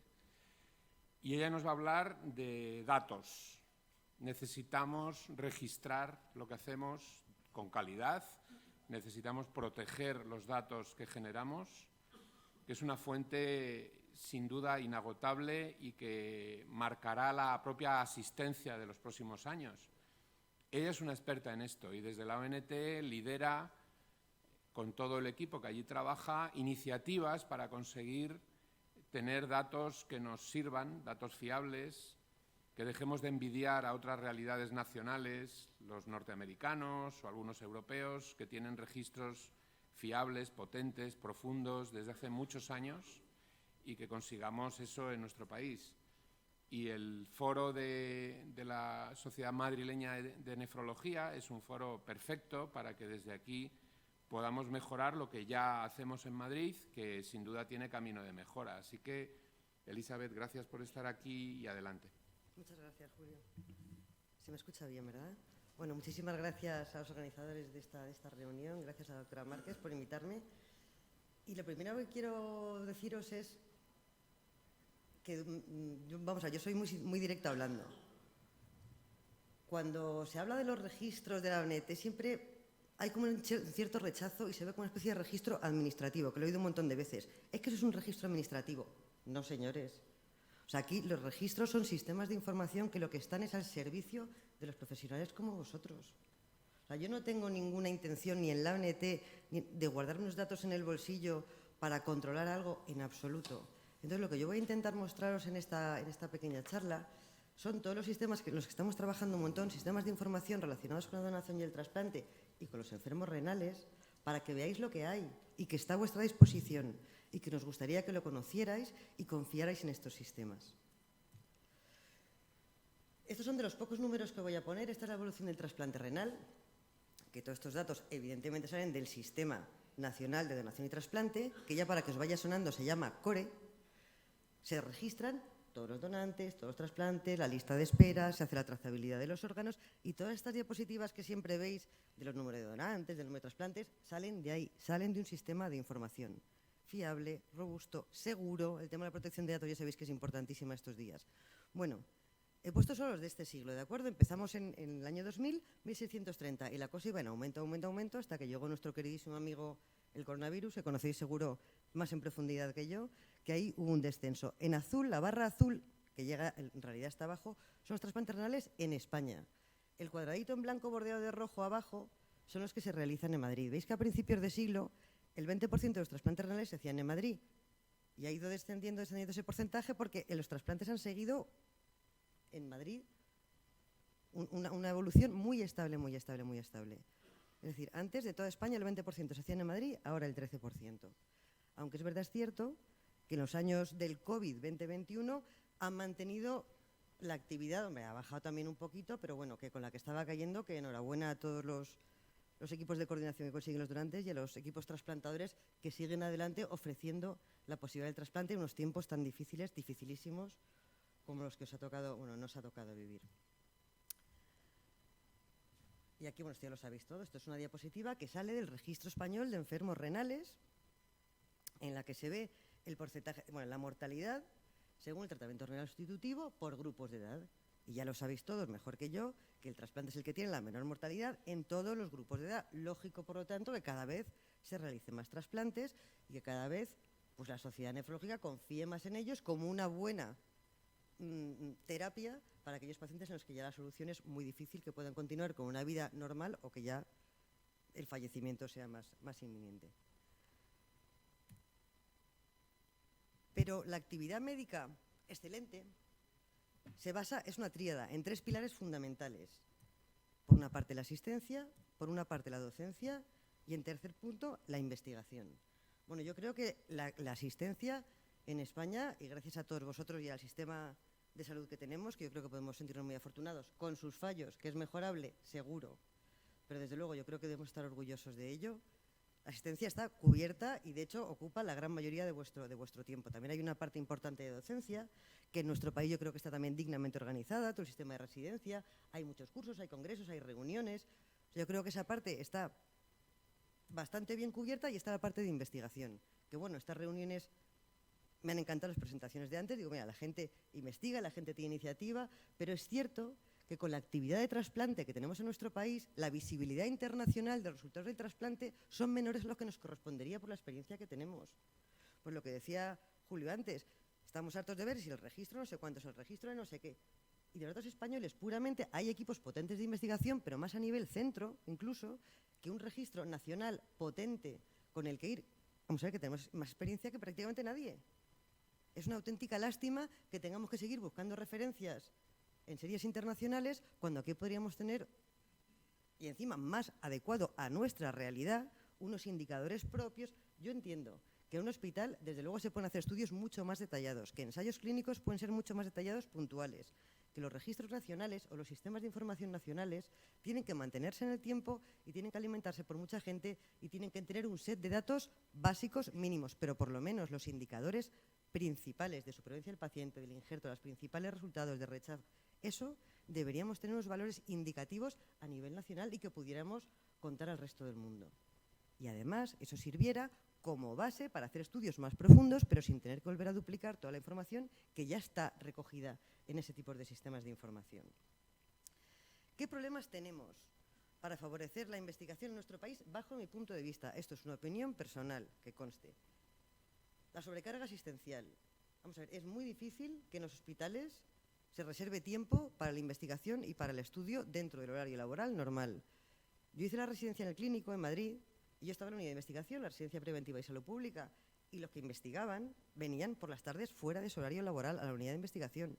O sea, nosotros nos quedábamos ahí hasta las 8 o las 9 de la noche porque era cuando los clínicos venían con sus bases de datos, con sus propuestas de estudios y les ayudábamos.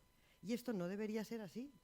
Sé que suena utópico, pero no, yo creo que debemos seguir repitiéndolo. Las gestiones de los hospitales, las direcciones deberían entender que para una actividad médica excelente es necesaria la investigación y el estudio.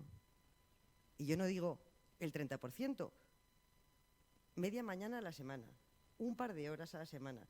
Liberaos de la asistencia, de no tener ni planta, ni consulta, ni un rato. Yo creo que el sistema se lo podría permitir y además sería muy positivo para el propio sistema. Déficit en la formación investigadora. Vamos a ver, he visto unas presentaciones aquí espléndidas y digo, bueno, al final la gente sí sabe investigar, pero cuesta.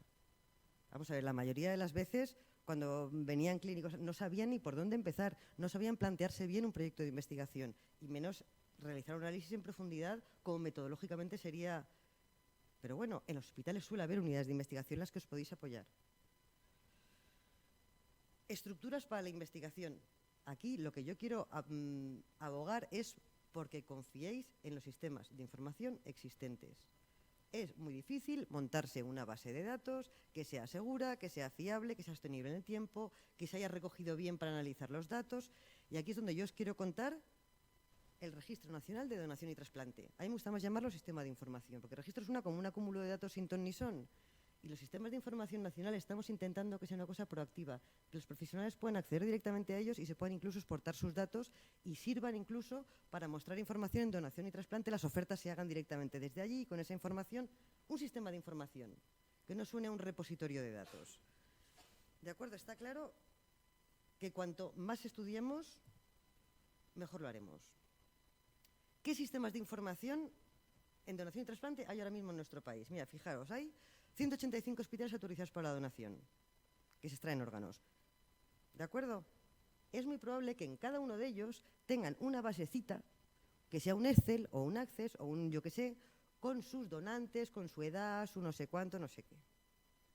En la mayoría lo tienen o lo tenían, vamos intentando cambiarlo. Hay 46 hospitales con programa de trasplante. Cada servicio que tiene un programa de trasplante, casi cada uno tiene su basecita con sus trasplantes, con su no sé cuánto, ¿de acuerdo? que entiendo que puedan ser más detalladas que lo que se necesita a nivel nacional. Eso aún, en cuanto al programa de trasplante, lo puedo entender. Hay la obligación legal, luego os pondré la ley donde lo dice, que la ONT tiene que mantener unos sistemas de información nacionales con la información de donantes, de trazabilidad, de pacientes en lista de espera y sus movimientos y del seguimiento post-trasplante. Es que tiene que haber alguien nacional que recoja toda esa información para comprobar que las cosas, aparte de hacer mucho, se están haciendo bien, no hay ningún problema.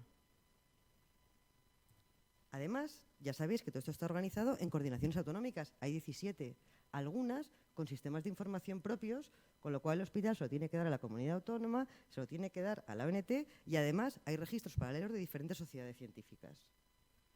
Esta es la realidad que tenemos. Con lo cual, para recoger unos datos bastante parecidos, en unas variables bastante parecidas, que hacer un análisis bastante similar, salvo estudios detallados concretos que entiendo que requieren su análisis específico. Pero en general, los resultados generales están recogidos en tropecientos mil sitios, generalmente con sistemas informáticos diferentes, que no son compatibles entre sí, con variables que están recogidas no exactamente igual. En uno es 0, 1, 2, el otro es en texto, el otro es... Con lo cual, asegurar la compatibilidad eso es muy complicado. ¿Y qué pegas le veo yo aquí? La primera, la sobrecarga de trabajo. O sea, es absurdo, ya habiendo dicho que no hay tiempo para rellenar datos, que suena como, ya estamos con el rollo este de tener que completar datos para el registro no sé cuántos, es que no solo es uno, hay que hacerlo. Para el hospital, para el de la comunidad autónoma, para el de la sociedad científica, para el de nacional. Éramos pocos y parió la abuela. O sea, es que es muy complicado. ¿Qué significa eso? Que es altamente ineficiente. Os hace perder el tiempo a vosotros, hace que muchas veces incluso haya inconsistencias, incoherencias entre los diferentes registros, entre diferentes sistemas de información y desde luego eso tiene un coste económico porque mantener eso, y además es tiempo de cada una de las personas, aparte de dificultar las comparaciones entre los resultados entre centros o entre regiones o incluso las internacionales, porque una persona lo da de una manera, otro... Vamos, bajo mi punto de vista es absolutamente inoperativo. No tiene ningún sentido mantener 5 o 6 registros a la vez de lo mismo.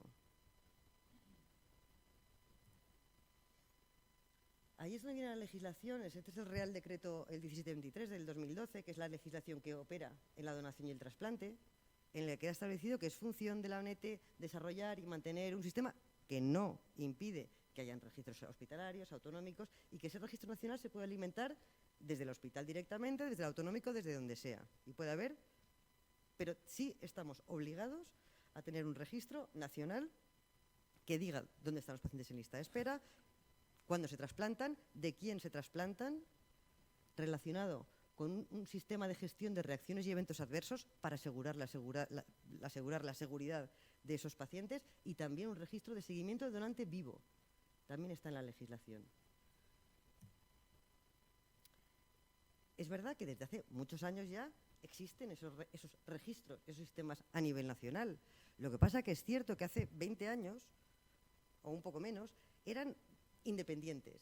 Estaba por una parte el CORE, que es el que os decía antes, el sistema que marca donde se meten todos los donantes, donde está la lista de espera y donde se relacionan y se traza todo el proceso de donación. Ese es el CORE. Se registran las ofertas, por qué se rechazan las ofertas, de todo el proceso de donación, el CORE. También teníamos un sistema de información de un programa de calidad en el que se revisan todos los posibles donantes, que son los fallecidos neurocríticos en las UCIs, y se mira por qué no han sido donantes. También tenemos un programa, un sistema de información de seguimiento de los receptores de donantes de riesgo no estándar, con antecedentes patológicos, con tóxicos, con enfermedades raras, pues se siguen a esos receptores específicamente. Tenemos un sistema también de información de biovigilancia para registrar los eventos y las reacciones adversas relacionadas con la donación y el trasplante. Tenemos, que eso seguro que lo conocéis, el programa de acceso a trasplante para pacientes hiperinmunizados, que tiene también su sistema de información. Tenemos el sistema de trasplante renal cruzado, también existente, ¿de acuerdo? Y luego se hizo específicamente una recogida de donación en COVID-19 y los trasplantados también, que también lo conocéis. Y todo esto, además de los registros post-trasplante, del hepático, del pulmonar, del pancreático, del donante vivo post-trasplante, y estaba todo diseminado. Llevamos ya unos años con un importante esfuerzo, de hecho está marcado entre los objetivos de la Organización Nacional de Trasplantes, el plan es 18-22, en el que una de las principales acciones, de los principales objetivos, era precisamente integrar todos esos sistemas de información y tener un sistema de información único, robusto, potente, seguro, a disposición de toda la red. ¿De acuerdo? Integrado todo. Y que facilitara y que hubiera unas normas claras de cómo se podía acceder a esos datos y quién podía acceder a esos sistemas de información. Ahora mismo, ¿cómo estamos? Ya la mayoría no son sistemas independientes, sino está integrado en uno solo que se llama Core Global. Por una parte estaba el Core que ya teníamos, pero ahora mismo el programa de calidad del posible donante, el PATI, ya está metido en Core. Ya no hay que meter el receptor por una parte en el Core y por otra parte en el PATI, que era un programa. Ahora ya va todo junto. Y también ya está vinculado a todos los registros de seguimiento post-trasplante. De manera que cuando tú exportas los datos, ya van unidos con datos de donante, con datos de todo. Y todo va junto. Y todos los usuarios de este registro Core Global pueden exportarse según su acceso todos los datos globales, aunque ellos no hayan metido más que el seguimiento, por ejemplo, del trasplante pulmonar.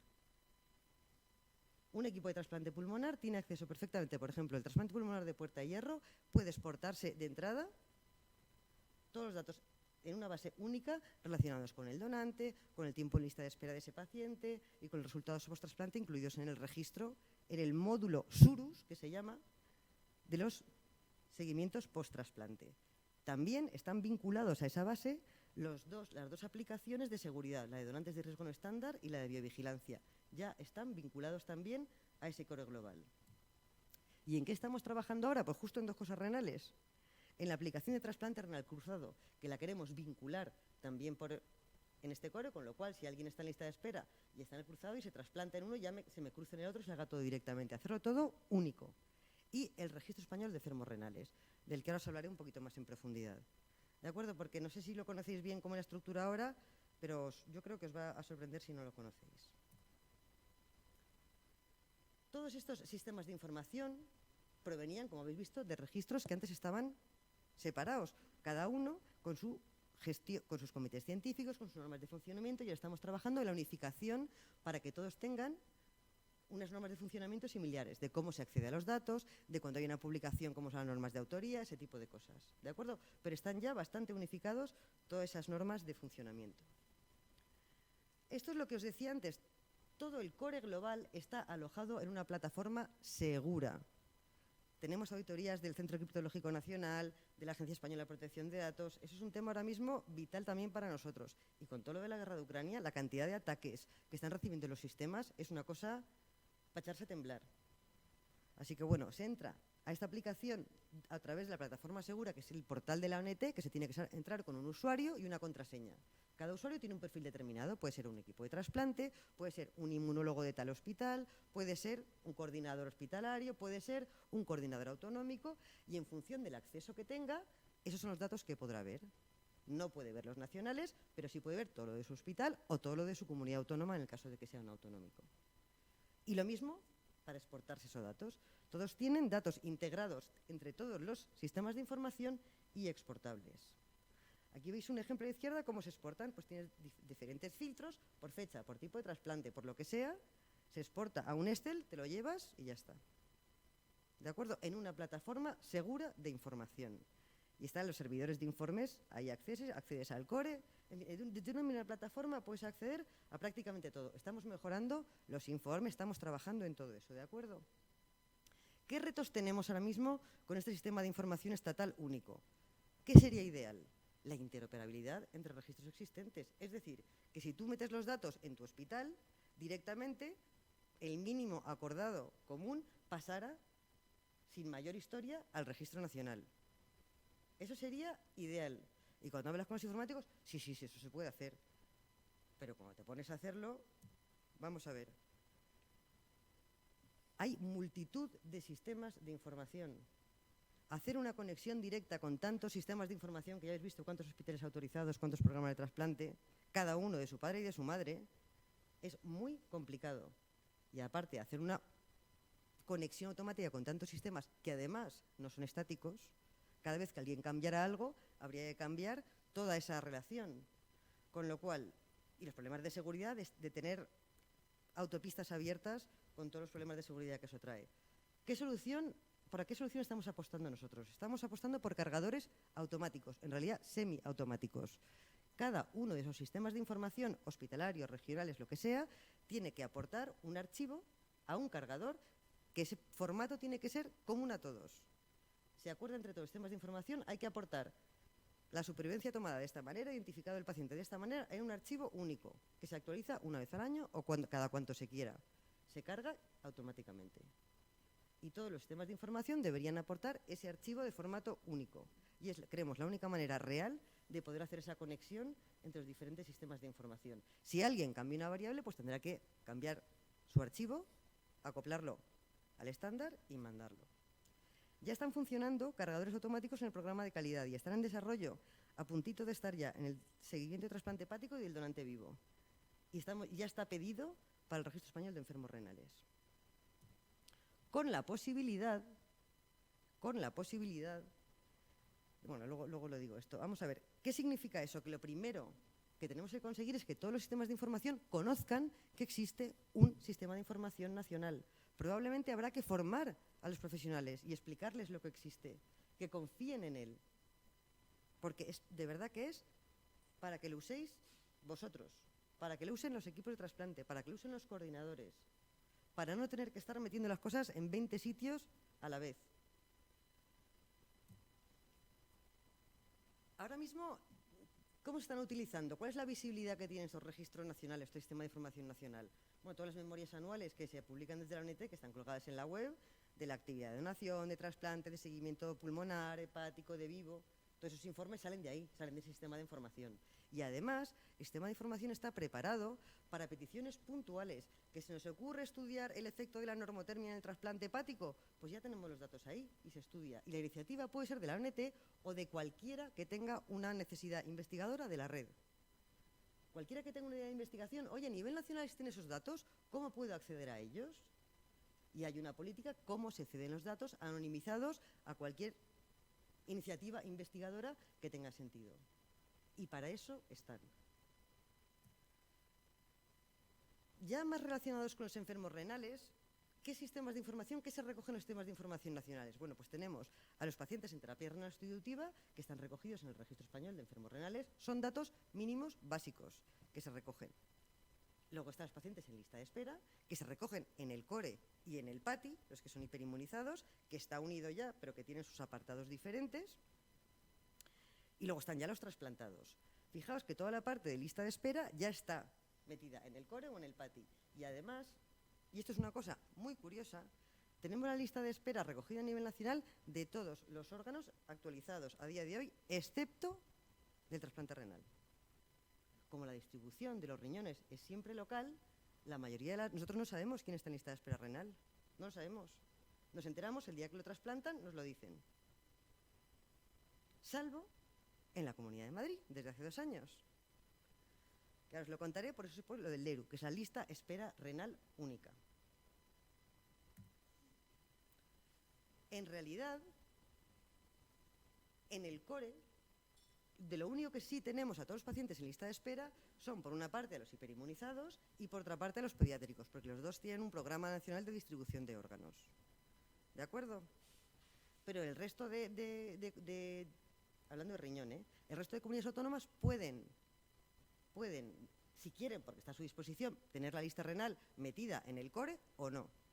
La cosa es que a partir del 19, por la iniciativa de la Oficina Regional de Coordinación de Trasplantes de Madrid, se acordó, junto con los equipos de nefrología, la distribución de los riñones de aquellos hospitales que no eran trasplantadores. Es decir, si había un donante en la Princesa, antes había como acuerdos entre hospitales que iban automáticamente. Y eso generaba muchos desequilibrios. Era bastante, no era muy equitativo que digamos. Entonces se decidió que para distribuir esos riñones de hospitales donantes que no tenían programa de trasplante, pues iba a hacer una lista de espera renal única en la Comunidad de Madrid. Y para ello pusimos a su disposición el CORE. Digo, bueno, pues ahí tenéis el CORE para meterlos todos ahí. Y se hizo una aplicación que se llama el LERU, que de acuerdo a un score que estaba acordado con los equipos trasplante, y si no, el doctor Portores me lo puede refutar, pero que se hizo de acuerdo a unos scores que nos proporcionaron los nefrólogos. Yo no me voy a inventar ese score, basado en histocompatibilidad, en el PRA y en el tiempo de diálisis, se distribuían esos riñones, estuvieran donde estuvieran. Y en el 2019 y en el 2020 se aplicaba solo a esos hospitales donantes sin programa de trasplante de la Comunidad de Madrid. Y se estuvieron distribuyendo por ahí. Claro, empezamos a funcionar por ahí y nos damos cuenta que era un poco rollo porque no hacía el cruce virtual. Ahora, en el 2022, ya se ha incluido el cruce virtual, con lo cual es mucho más rápido hacer esa distribución y más eficiente, y parece que la cosa está funcionando bastante bien. Y además ya no solo aplica a los donantes de la Comunidad de Madrid, sino cuando Madrid recibe una oferta de fuera de Madrid, de Andalucía, de Cataluña, de Valencia, de unos riñones, también se van a distribuir por LERU, por ese score acordado. Bueno, pues gracias a que funciona el LERU, desde el 2019 podemos saber cuál es la lista de espera renal de la Comunidad de Madrid. En esos 2 años ha habido casi 1.700 pacientes distribuidos, como veis, por los diferentes programas de trasplante renal. Esa ha sido la lista de espera renal de los 2 últimos años. ¿Y qué es lo que se ha ofertado a través de ese LERU en estos 2 años? Pues se han realizado 355 ofertas, que en realidad estaban ofertando 135 riñones. ¿De acuerdo? Aquí veis el porcentaje de aceptación, de rechazo y de trasplante de esas ofertas en la tarta, pero en realidad, o sea, de los 135 riñones se trasplantaron el 56%. El 13% se aceptaron, luego no fueron válidos, se anularon ofertas porque el hospital al final pues no se pudo realizar la extracción y se rechazaron el 28%. De estos rechazos, 9 se ofertaron fuera de Madrid y solo se trasplantaron 2. Pero bueno, ya podemos tener una foto más clara de lo que sucede en Madrid.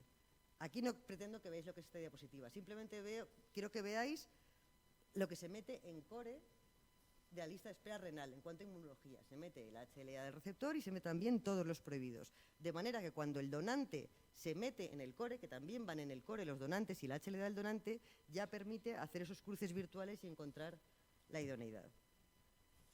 Esto es una foto para que veáis el LERU cómo funciona. A la izquierda están los donantes, pinchas un donante, arriba a la derecha dices hacer cruce y ya te salen ordenados todos los receptores en lista de espera de Madrid, de acuerdo al orden del score. Y así es como se organiza la distribución de esos riñones. Esta es un pantallazo de la visión de la parte del post-trasplante. Esto lleva años hecho. O sea, el seguimiento de los receptores renales hace años que se puede meter a nivel nacional, pero no se está haciendo. Se hizo cuando la donación de vivo se pasó aquí, dijo, bueno, pues ya que metemos el seguimiento del donante, vamos a meter el seguimiento del receptor. Y está la posibilidad, aunque en realidad no se está utilizando ahora mismo, pero la posibilidad de meter el seguimiento de los trasplantes renales ya es posible, ya está ahí. Se meten datos de identificación, basales y de seguimiento. No me quiero enrollar, pero para que veáis que la posibilidad existe. Y ahora nos vamos al RER. Ahora está hablando todo del core global, ¿vale? Los datos de donante, los datos de lista de espera. Y ahora es el dato de el Registro Español de Enfermos Renales. ¿Qué es el Registro Español de Enfermos Renales? Vamos a ver, es una fusión de unos datos mínimos que envía cada una de las comunidades autónomas. No existe una aplicación del RER, un registro, un sistema de información del RER. A día de hoy no existe. Nos mandan cada comunidad. Vamos, yo entiendo que cada centro de diálisis, cada hospital, le manda a su registro autonómico, en este caso el REMER, un cierto dato. Pues entre todos los registros autonómicos acordaron un mínimo conjunto de datos, que es lo que envían a la ONT cada uno en un formato distinto, las variables no del todo homogeneizadas, y la ONT se encarga todos los años de fusionar como puede esas 17 archivos, con lo cual lo que hay es un archivo cada año. Es una cosa un poco de locos. Tiene sus normas de funcionamiento. Se actualizaron en el 2022 y el comité científico ahora mismo está compuesto por el representante del grupo de trasplantes de la SEN y también el de la SET. Un representante de cada comunidad autónoma, porque son los que directamente envían los datos, y gente de la ONT. Pero bueno, que tiene sus normas también escritas. ¿Y qué problemas? Yo creo que hay algún problema si os ha ocurrido con lo que os he contado, que es, tenemos 17 bases de datos que nos envían. La mayoría en diferente formato, muchos fuera de plazo, o no lo envían, o envían datos agregados y no lo envían como datos individuales. Es una auténtica locura cada vez que se tiene que hacer la fusión de los 17 autonómicos. Amén de que hay variables que en teoría son obligatorias, que no están en todos los registros cumplimentados. Hay algunos registros autonómicos que sí que presentan una mejor calidad, pero hay otros que no. Y luego todo eso hay que juntarlo todo y darle una entidad nacional y construir unos indicadores nacionales a partir de eso, con lo cual es muy, muy, muy complicado. ¿De acuerdo? Y además, si eso lo quisiéramos unir a los datos del donante, por ejemplo, o a lo que venga en core ya de lista de espera de donante, como esos registros autonómicos no tienen el código nacional de ese paciente, pues ¿cómo lo unimos? Es muy complicado conseguir una máxima operatividad con toda esta información. Bueno, estos son los datos de seguimiento que se meten para que vierais nada, más o menos lo que se metía. Entonces, estamos ya en proceso de mejorar el Registro Español de Enfermos Renales, porque todo esto que os he contado yo creo que a día de hoy no puede ser. No puede ser. En la época en la que estamos, que se hagan estas fusiones de datos de manera incompleta y rudimentaria, no debería ser así. Entonces, estamos ya trabajando con una empresa informática, tuvimos reuniones con los diferentes autonómicos, tuvimos reuniones también con el grupo de la SEN, incluso de la SET, para dar la idea de lo que estábamos trabajando, y estamos ya con una empresa trabajando en eso. Se cumplimenta el mínimo dato basal del paciente, con datos demográficos, identificativos de la enfermedad de base y de cómo inicia la terapia renal sustitutiva, las variables que ya se recogen. ¿De acuerdo? Entonces, cada uno de esos registros tiene que convertir a un archivo igual, pues que se cargará automáticamente al RER. Y ahí se creará un código de registro único del RER. Cada paciente tendrá un código único de registro. Y ya está ese paciente metido en el registro, que habrá una aplicación física, no una fusión de archivos. Cualquier evento que suceda en el seguimiento de ese paciente, de que fallezca, que se traslade, que cambie en su terapia renal sustitutiva, que incluye el trasplante, pues eso genera otro fichero de eventos, que es lo mismo que se está haciendo ahora, pero de manera desacompasada. Entonces, habrá otro cargador único para fusionar en el RER esos eventos que se produzcan. Y si además resulta que ese evento es un trasplante, hay un tercer módulo de seguimiento de trasplante. ¿De acuerdo? Y se cargará, que es la función inicial del injerto, el estado del injerto y el estado del paciente. ¿De acuerdo? Se cargará también de una manera automática y además, acordaos que toda la parte de trasplante ya está en core. En core ya está, con lo cual, si está vinculado al core, si es un sistema satelital del core, cuando un paciente se trasplante en core, automáticamente aparecerá trasplantado en el Registro Español de Enfermos Renales. Cosa que ahora no pasa, porque la actualización del RER es una vez al año y se envía, y claro, ya se envía con unos cuantos meses de decalaje y entre que lo fundimos ha pasado medio año más. Y así podría ser de una manera absolutamente automática. La fusión, los cargadores, tú lo puedes cargar cuando quieras. ¿Lo quieres cargar una vez al año? Una vez al año. ¿Lo quieres cargar cada 3 meses? Cada 3 meses. Depende de cómo tú quieras tener de actualizados los datos en el registro español. Y además con la posibilidad de que el seguimiento de trasplante, el SURUS renal, tiene más datos que los datos de seguimiento del RER. Y como estarán vinculados, que un equipo quiere profundizar la información, pues se mete en SURUS renal y a mano tiqui, tiqui, tiqui, tiqui, que también tiene sus cargadores, lo puede meter. ¿Qué ventajas hay? Vamos a ver, ya habrá una interfaz. Aparte de hacerlo por cargadores, si algún registro autonómico es pequeño o no está bien desarrollado o quiere dejarse del autonómico y pasarse al nacional, lo puede hacer. Porque se podrá meter a mano toda la información. Se puede ir o a través de cargador o a través de una interfaz, como cualquier registro. Está trabajando en que tenga las dos posibilidades. Lo puede actualizar en cualquier momento. Está disponible para todos los usuarios, para meter datos o para exportarse los datos.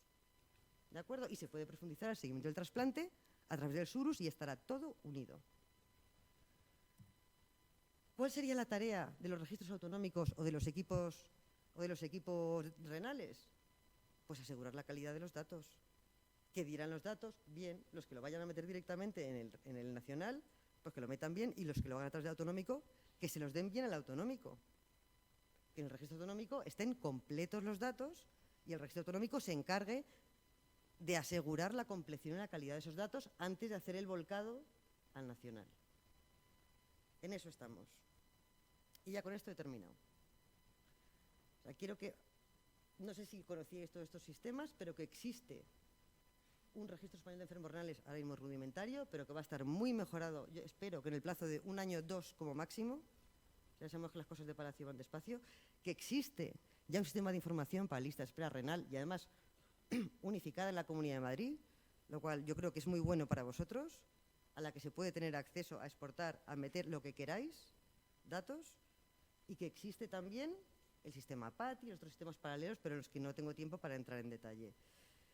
Yo creo que es fundamental que tenemos que optimizar la entrada de datos, no puede ser, 20 sitios. Fundamental optimizar la exportación de los datos y la explotación científica con el objetivo de conocer mejor lo que nos pasa y saber cómo podemos mejorar la atención a vuestros pacientes, y que tenéis que conocer esos sistemas, ¿vale?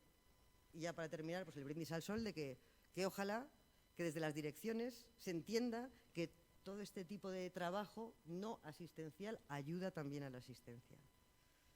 Así que volviendo al título de cómo trabajar juntos, vamos, yo creo que hay posibilidad de trabajar juntos y sin complicarme ninguna situación complicada, ya lo decía Sopo, la unión hace la fuerza. O sea, cuanto más juntos trabajemos, yo creo que más potentes seremos y mejor lo podremos hacer todo. Muchísimas gracias a todos por la atención.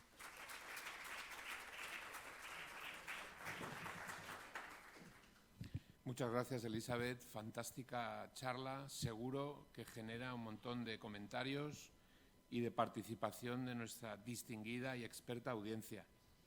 Así que, mira, ya tenemos aquí varias manos. Nuestra presidenta, la primera. Muchas gracias por la presentación. La verdad es que da una visión integradora de los sistemas que tenemos que es muy interesante. Y que además me parece que efectivamente el futuro es prometedor y que tendremos muchos más datos y mucho más fáciles de conseguir. Pero a mí siempre se me queda cojo una pata importante, que es la alimentación de las bases de datos. Habláis de que los datos tienen que ser fiables, tienen que llegar a tiempo. No podemos seguir hoy en día basándonos en la entrada manual de datos. Eso es algo que va a fracasar en cualquier sistema. Es decir, podemos montar un sistema unificado de bases de datos que sea la pera, que se integre perfectamente. Si dependemos de que un señor esté metiendo los datos cada 3 meses o cada vez que el paciente cambia de estatus, eso se va a caer 1, 2 y 3 veces. Entonces yo os pido un poco apoyo, porque parece que cuando nosotros a nivel local vamos a pedir que nuestro REMER carga automáticamente los datos de historia clínica electrónica, parece que lo que estamos pidiendo es algo que nos quite trabajo de teclear, y no es eso.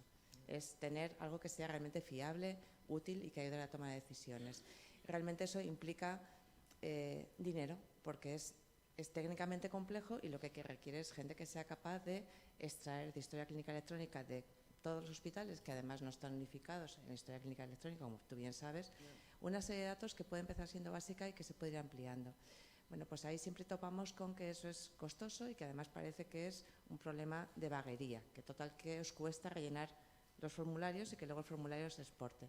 Y realmente el problema es a la inversa, ¿no? No podemos tener un sistema magnífico que se alimente con una cosa tan pedestre como que es que un señor esté, ¿qué era este? Ah, no afiliada, no afiliada. Y ahí se queda el diagnóstico, por ejemplo, de la enfermedad renal, pues porque en ese momento el que lo mete no conoce, no tiene el dato, y para nosotros es fundamental. De todas maneras, muchas gracias por el esfuerzo, porque yo creo que nos ayudará.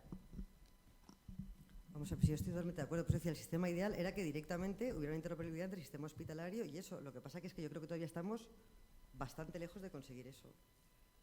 Bastante. Vamos, a lo mejor en una comunidad pequeña con 2 hospitales o con 1 es más fácil y es más factible, pero en una comunidad como Madrid, en la que ni siquiera todos los sistemas de todos los hospitales son los mismos, o sea, es que que yo creo que acabaremos ahí, ¿eh?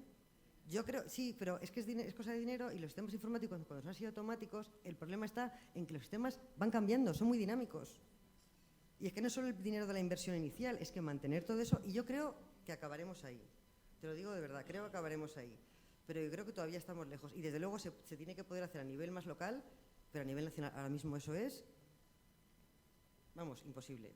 Imposible. Y ojalá, si a nivel autonómico se va consiguiendo, será más fácil conectarse con los 17 autonómicos también automáticamente. Pero mientras tanto, vamos, yo apoyo eso de todas maneras, lo de que vosotros intentéis a nivel local que lo vaya chupando directamente de los sistemas de información hospitalarios. Que si ya has metido que un paciente ha cambiado, bueno, hospitalarios o de centro de diálisis, que si ya ha cambiado, que automáticamente salten, eso sería ideal. Ideal. Y es verdad que cuesta dinero y es muy trabajoso. Y todo lo de informática, no sé si hay alguna informática en la sala. ¿Hay algún informático en la sala? ¿O puedo hablar con total libertad de los sistemas informáticos? Total libertad. Vamos a ver, es que luego estar pendiente de la empresa informática para cualquier cosa es un movidón. Lo digo por experiencia. Al final estás atado de pies y manos, y cualquier cambio que quieras hacer. Por eso que las cosas así tan automáticas, tan informáticas y tal, vamos a ver, lo de picar a 2 tiene razón, pero si se picara solo una vez por lo menos, lo que no tiene sentido es picarlo 200 veces. Estoy de acuerdo contigo, pero yo soy muy, muy pragmática.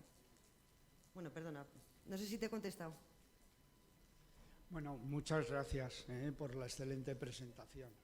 Yo, lo que voy a comentar es que como nefrólogo madrileño pasar del 20 al 13%, y además es un número muy feo, el 13%, entonces me ha picado un poco y me ha recordado, hace años participé en el REMER, estaba metido en el REMER, y entonces una de las cosas que se veían con los datos, allí teníamos un acceso directo a montones de datos, era, voy a poner dos ejemplos, uno era la disparidad de las listas de espera de los centros de hemodiálisis de Madrid, una disparidad que no voy a dar datos concretos, pero bueno, que todos nos las podemos imaginar, y sobre todo si se tenía en cuenta y se sacaba a los pacientes no activos, a los de contraindicación temporal. Entonces, bueno, yo he oído muchas veces defenderse que es que los pacientes son distintos de un sitio a otro. Yo creo que había algo más.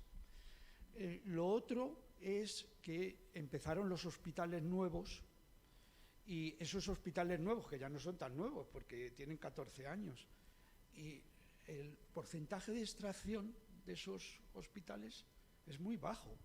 No sé actualmente cuánto sigue de bajo, pero su porcentaje de extracción de riñones, ahí otro tipo de problema.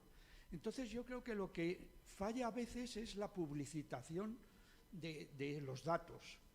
Y además me acuerdo que con aquello de la disparidad de listas de espera, yo se lo dije una vez a Manuel Aparicio, que en esta reunión se ha despedido de nosotros con todo el cariño del mundo.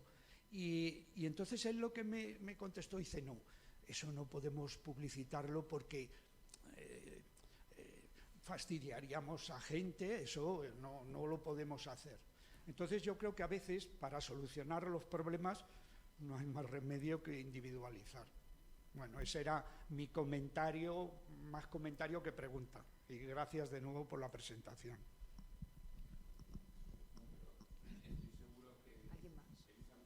De acuerdo contigo que no va a resistirse en decirlo. No me voy a resistir. No me voy a resistir. Vamos a ver, en Madrid, y lo voy a decir así abiertamente, hay un problema de donación evidente. Evidente. O sea, la media nacional, o si nos vamos a poner, está en 40 por millón. ¿Sabéis cuál ha sido la donación en Madrid en los años 27 por millón?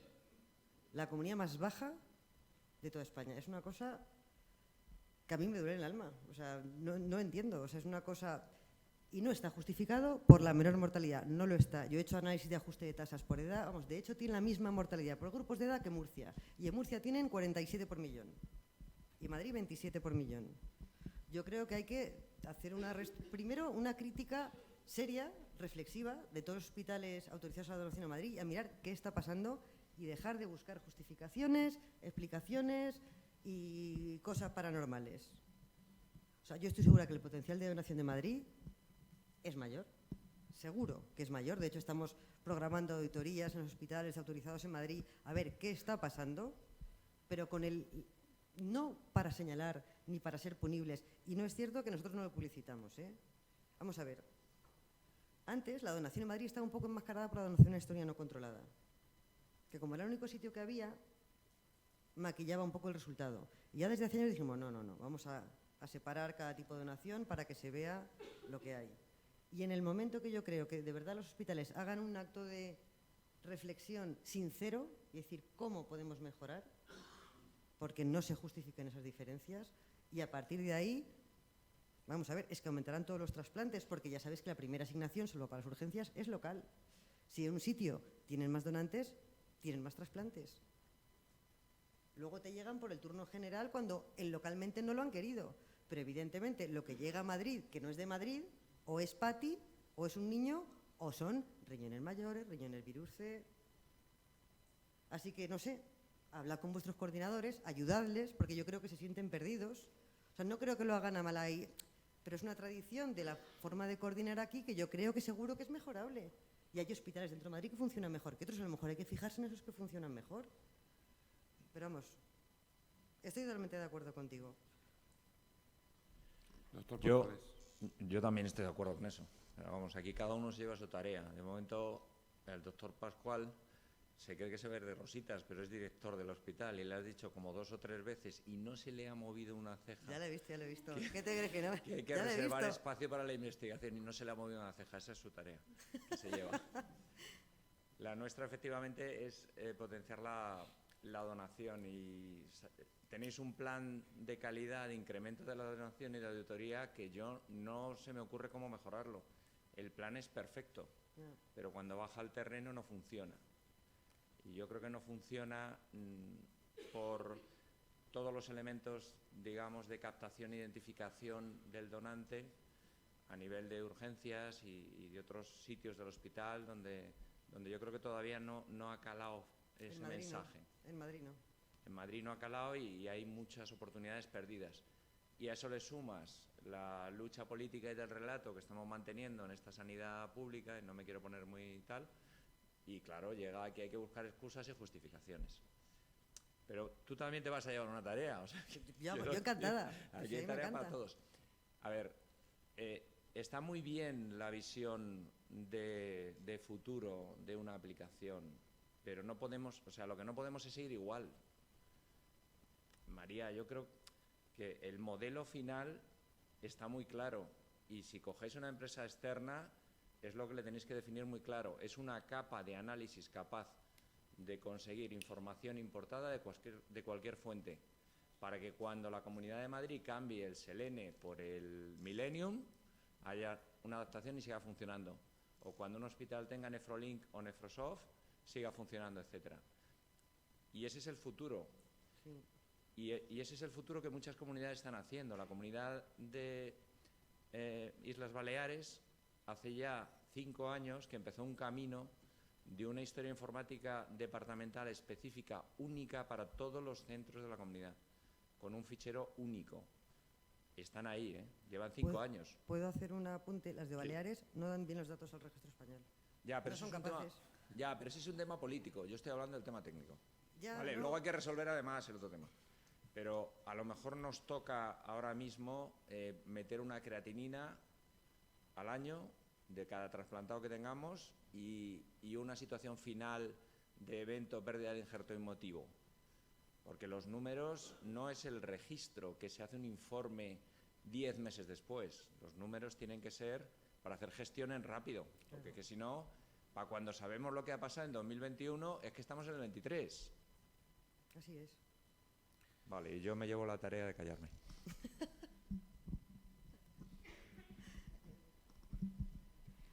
Muchas gracias, Elizabeth. Yo quería bajar un poquito la parte técnica.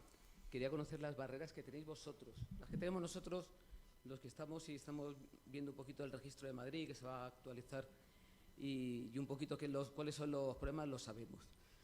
Nosotros, nuestra obsesión es no meter datos. ¿Por qué? Porque ya los metimos en las aplicaciones departamentales.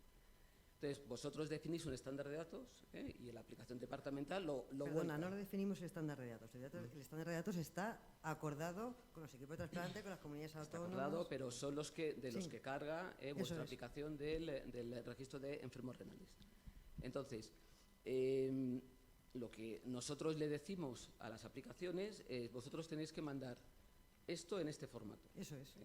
Bien, cuando queremos actualizar, a veces nos cuentan, dice, es que yo no me puedo enterar ni recibir un feedback vuestro de cómo están los datos actualizados para yo poder actualizarlos. ¿Eso es así o no es así? Que si vosotros tenéis la comunicación unidireccional de aplicación autonómica a vosotros, también es bidireccional, no de explotación de datos, sino de saber a través de la aplicación autonómica cómo está en todo momento para que yo pueda actualizar directamente mi aplicación y directamente se actualice ahí. Y que cuando haya algún cambio en vuestra aplicación también se refleje en la aplicación autonómica. Ese es un poco, si tenéis esa barrera. Bidireccional no va a ser. En Bien, principio... eso es una barrera, claro. En principio no, pero es que lo que va a estar metido en el nacional va a ser lo que esté en el autonómico. Porque nosotros no vamos a tener... si en Madrid los hospitalarios no se van a meter en el RER nacional, sino que lo van a hacer todo autonómico, como esté autonómico... Claro, pero hasta la última carga que hicieron. Que el paciente se mueve, pasa de un hospital, pasa a un centro de diálisis. El centro de diálisis no puede cargar de cómo está a lo mejor la aplicación vuestra y luego hay discrepancia de de datos, que es lo que se tiene que hacer de forma centralizada manual, ir picando cada una de las discrepancias. Si hubiese alguna forma de comunicación bidireccional por vuestra parte, por eso hablaba de la barrera por vuestra parte, Vamos a ver, quizás parte, eso podría mejorar la fidelidad y la calidad de los datos finales. La intención del español no es que desde si hay un cambio en el nacional se cambie, sino que desde el nacional, no sé cómo cada autonómico, porque cada autonómico es otro mundo. Desde el nacional los usuarios se pueden meter a ver cómo tienen esos datos. Hay informes exportables, cómo están en el registro nacional mis pacientes, y tú lo exportas y lo ves. O sea, eso sí está previsto que sea así. Eso sí está previsto que sea así. O sea, cualquier programa de trasplante, en principio, no está previsto que los centros de diálisis tengan acceso al nacional, porque el que facilita los datos es el autonómico. ¿De acuerdo? Pero los equipos de trasplantes sí tienen acceso porque tienen acceso al core global. Y a través de tener usuario como equipo de trasplante al core global, porque claro, mantener un sistema de usuarios para todos los centros de diálisis de lo que cambia es muy complicado. Entonces, acceso al registro de enfermos renales tendrá acceso los equipos de trasplante y los responsables de los registros autonómicos. Pero sí se podrán descargar en cualquier momento cómo están a nivel nacional. Eso sí se podrá hacer. Muy bien, pues con esto nos vamos a la sesión de pósters y café, en punto. Gracias, Elizabeth, otra vez.